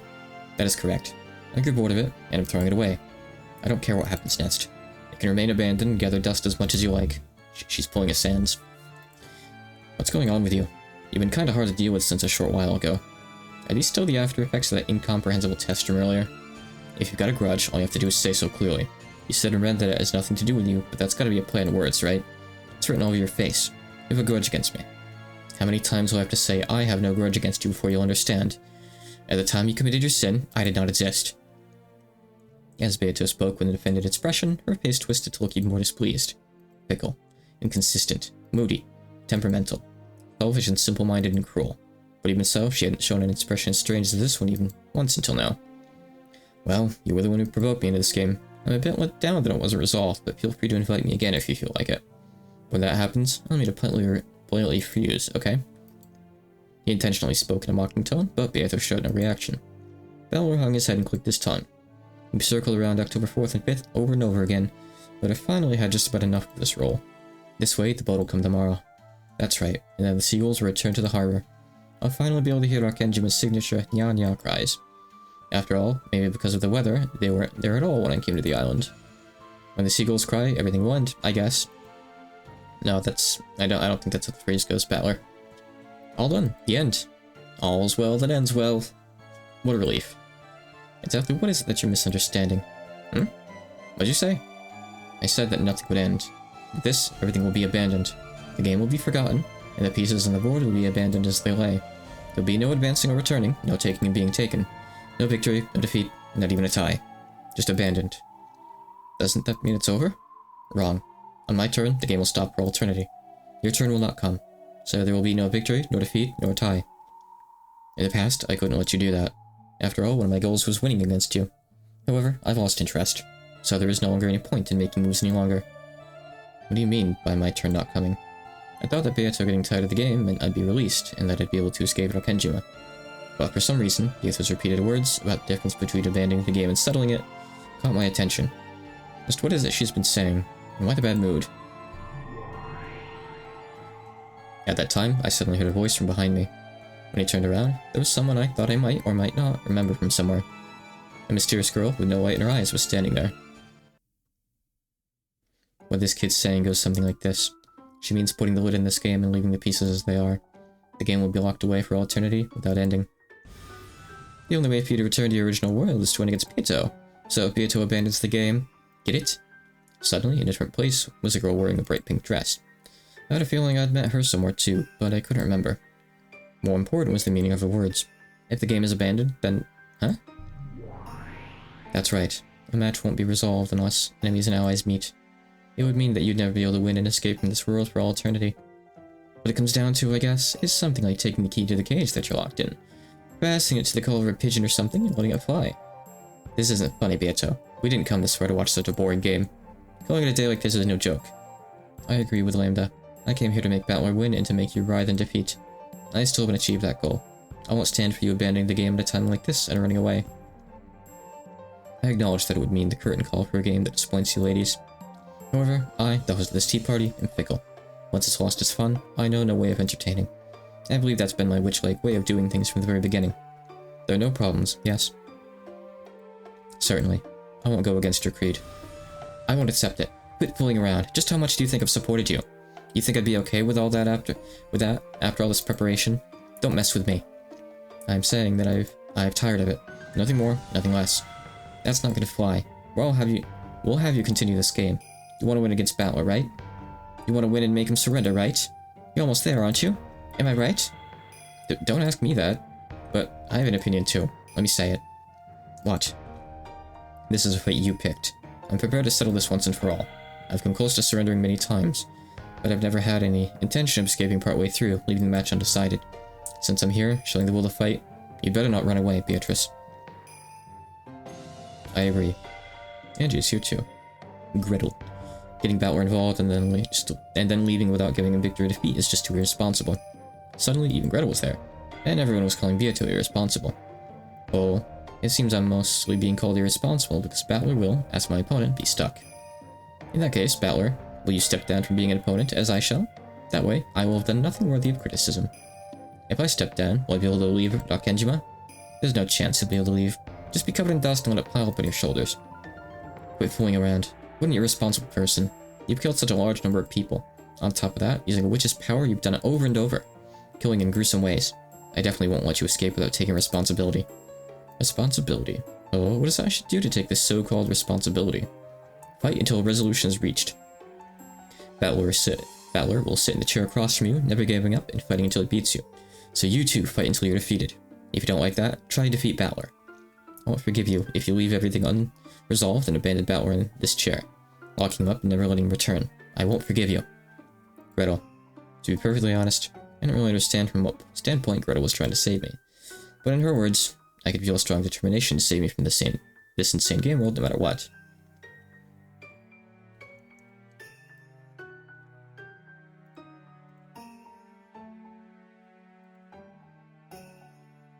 Mappa has no opinion. He's just letting this play out. So I responded in kind. Beato, face me. I am here, across from you in the seat of your rival. Get it? As long as I continue to sit here, I won't allow you to escape. So don't escape. Fight. Isn't this a fight you started? You did all that crap over and over, making a complete mess of things. I really let you end it because you're tired after all this time. I'm your opponent. As long as I'm here, I won't let you escape. And you listening, you irresponsible witch? Try saying something. After I yelled at her, Beato went silent for a while. Whether my words had reached her, or whether she was thinking about something completely different, I couldn't tell. But for a while, she was silent, gazing at me with an expression I could read no emotion from. And when she realized that I'd noticed, she averted her gaze. Then she turned back to me and said this. So, since Battler will not quit as my opponent, the ladies are saying that my abandonment of this game will not be acknowledged. In that case, let's ask. Let's see if the man over there was qualified to be my opponent in the first place. Qualified? Probably has something to do with that test or whatever just now. What are you planning to do? Don't tell me you're... I will now determine whether or not you are qualified to be my opponent. Ready, Battler? If those qualifications are acknowledged, I will stay in the seat and continue the game. And I shall promise to fight for all eternity until the outcome is decided. Heh. I was ready for that from the beginning. However, if you are not qualified, you must disappear. If the opponent disappears, there is no game. I can leave this place openly. Are the ladies satisfied? Interruptions will not be necessary. Go ahead. Do as you like. But Battler, you make sure you answer well. The very reason I'm here is because I'm qualified, right? There's nothing to be scared of. You couldn't be. Gretel grew suddenly pale. I thought it'd be the calm, collected type, so that expression surprised me. Well then, Battler, I shall have you repeat it in red. You telling me to repeat something? Damn, you're stealing my signature move. But can I use the red truth too? How? Yeah, if you wish for it to be that way, you can do it. It's easy. My name is Ushimino Battler. Whoa, pretty cool. Stop it. I know what you're after. But stop that. He's... When Greta yelled, Beato glared at her. Then her form was wiped away in an instant. Jeez, Mom. Shut up. Leave your seat for a while. You two, ladies. If you interfere, I will not hold back. We won't get in the way. Go ahead. Do as you like. But Burn, this is bad. She's trying to erase Battler. What's that? What's she planning? Well then, I shall question your qualifications. Interesting. Attack and defense are reversed random the game. This is a very precious experience coming at the very, very end. Ready? Listen carefully. I will speak with the red first. I am the Golden Witch Beatrice, and I opened this game in order to fight Ushimina Kinzo's grandchild, Ushimina Battler. I know that. So what? Repeat it. Ushimina Battler's mother is Ushimina Asuma. What? Why is Mom's name popping up all of a sudden? I do not require chatter. Just repeat it in red. Beato urged me with the same indifferent tone. But I don't have a clue what she's trying to do. I have absolutely nothing to feel guilty for. Please don't be here. I have absolutely nothing to feel guilty for that would trouble me if thrown in my face, and there's nothing that I'm hiding. There's nothing that could trouble me by demanding that I repeat it. So why do something like this? Sure, I'll repeat it. Ushimina's Battler is Ushimina Asuma. The red sure is convenient. No need to bother myself with bringing a copy of the family register. Idle chatter isn't necessary. Let's continue. Your name is Ushimina Battler. Sure, my name is Ushimina Battler. It was from Ushimina Battler that Ushimina Asuma that Ushimina Battler was born. It was from Ushimina Asuma that Ushimina Battler was born. It was from Ushimina Asuma that you were born. It was from Ushimina... At the time, my throat suddenly closed. I was rapidly assaulted with choking suffocation. But what's going on? But one more time. It was from Ushimina Asuma that I was born. Damn, it was from Ushimina Asuma that I was born. But what the hell? Even though I was doing it so easily a second ago, I suddenly stopped being able to get the red to work? You refuse to repeat it? I'm not refusing anything. It's not working for some reason. So Ushimina Asuma that I was born. Why? Damn it, why can't I use the red? What the hell? My mom is Ushimina Asuma, right? Why can't I say that fact in red? What's going on? This is... ugh. We try to forcefully speak red that cannot be spoken, you choke. There is no need to strain yourself. Let me use the aforementioned fact to press you in blue. Do you remember? The blue is used to proclaim a theory for the opponent to deny. They haven't really used the blue yet. Did they use it all until now? I thought they hadn't explained it yet. They are then burdened with the responsibility of denying that in red, and if they do not, it becomes your victory. Then let us begin. Due to my previous demand to repeat you in your subsequent refusal, I proclaim that you are not qualified to be my opponent. After all, Beatrice opened this game in order to fight with Ushimina Kinzo's grandchild, Ushimina Battler. This gave you the responsibility, as my opponent, to declare in red that you are Ushimina Kinzo's grandchild, Ushimina Battler. You refused to repeat that. That's not what you refused to repeat, actually. This means the loss of your qualifications. Deny something about that in red? Quickly. Sure. I'm Ushimina Battler. Because I can say that in red, I should be your opponent. It may be a fact that you have the name Ushimina Battler. However, people's names are not exclusive. There's a possibility that multiple humans have the name Ushimina Battler. In short, this is what it means. You are a different person with the same first and last names as Ushimina Asuma's son, Ushimina Battler. But what'd you say? Don't be so stupid. I'm Mom's child. Ushimina Asuma's child. It was from Ushimina Asuma that... Damn. Why? Why can't I say that I was born from my mom? How could something so stupid be true? No need to suffer. I will not toy with you. This is checkmate. You are not Ushimina Asuma's son. What? You're kidding me. Who are you? What person calling themselves Ushimina Battler? But wait a second. I'm Ushimina Battler. It was from Ushimina Asuma that I was born, and I'm Dad and Mom's son. No. There's no way that you're my opponent, Ushimina Battler. But this is proof. Proof, you say? You do not know of that sin 6 years ago. No, the true Ushimina Battler would not have committed a sin. But a sin did occur in the end. That span of 6 years became a blank space, and a man who knew nothing of that time took on the name Ushimina Battler and appeared on Arkenjima. That truth goes like this. 6 years ago, my opponent, the true Ushimina Battler, was already dead. You were part of a plot by Rudolph having something to do with distribution of the inheritance. A body double set up in Ushimina Battler's place. How could something as stupid be true? That's so ridiculous. Shouldn't say it in red, though. But Battler, get a hold of yourself. Well, if you can't counter back, there's nothing more to do. Battler did not possess that qualification. That's how it is. Are you okay with that, Bren? If you accept that, you'll lose too, right? Won't you win? Why are you taking Battler's side? What a shame, Battler. What a real shame that you didn't have the qualifications to be Beatrice's opponent. I was careless myself, betting on an unqualified piece. It's my utter defeat, Beatrice.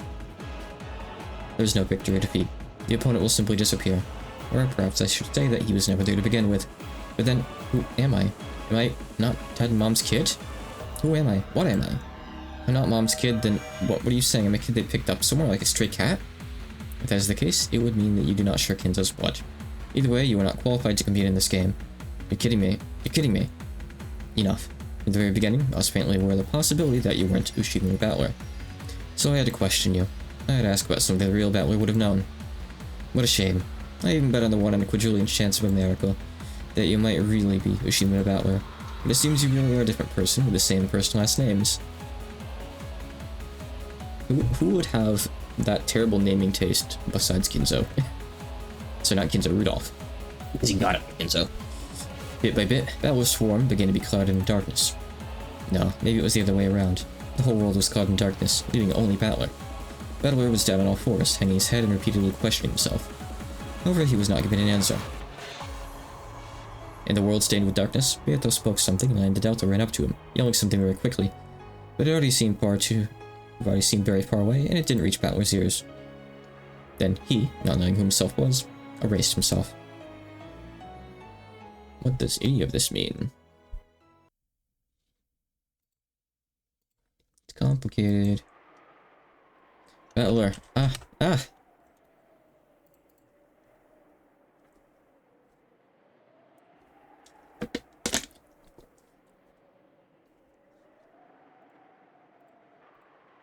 Okay. Now my opponent has disappeared. Well then, if you'll excuse me. And ladies, you should get ready for your journey. No more festivities have been prepared for in my territory. It was good seeing you. Goodbye. Without saying anything more, she clouded her own form in darkness as well and disappeared. Are you okay with this? Battler disappeared, right? I know how much you hate losing. Are you really okay with this? Weren't you betting on my defeat? Good for you then. Congratulations, Lambda.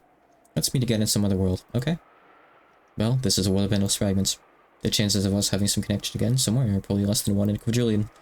Anyway, it was fun. Bye-bye.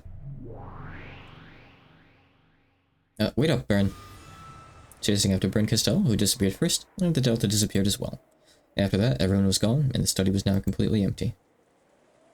Forgot this was apparently happening in the study. It returned to silence, almost as though no one had been there from the outset. No one was here in the first place. The silent study spoke that wordlessly, and the sound of the wind and rain began to fill the room bit by bit.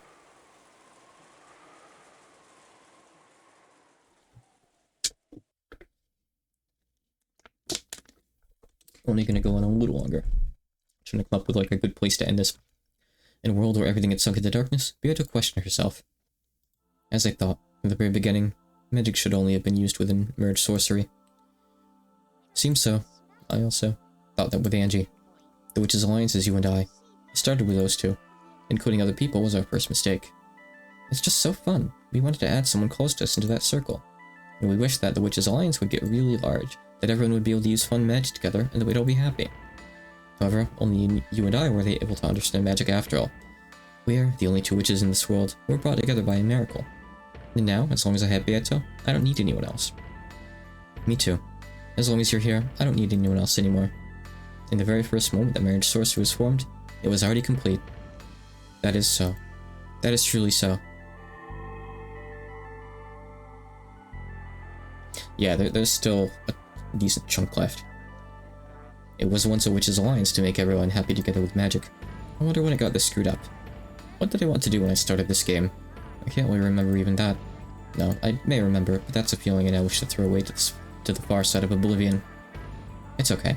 Why not forget everything? Let's have a marriage sorcery for just the two of us. We'll acknowledge each other, and no one will hurt us. So we won't be hurt. We won't cry. Let's forget everything. Hey, Beato. We are eternal. Maria. Ooh. That's not Maria's ooh, it's just Beatrice crying ooh.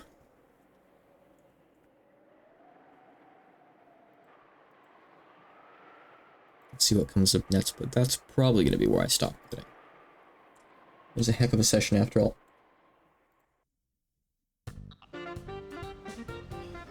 Yep, okay. Definitely where I stop for the day. We got Angie's stuff next time.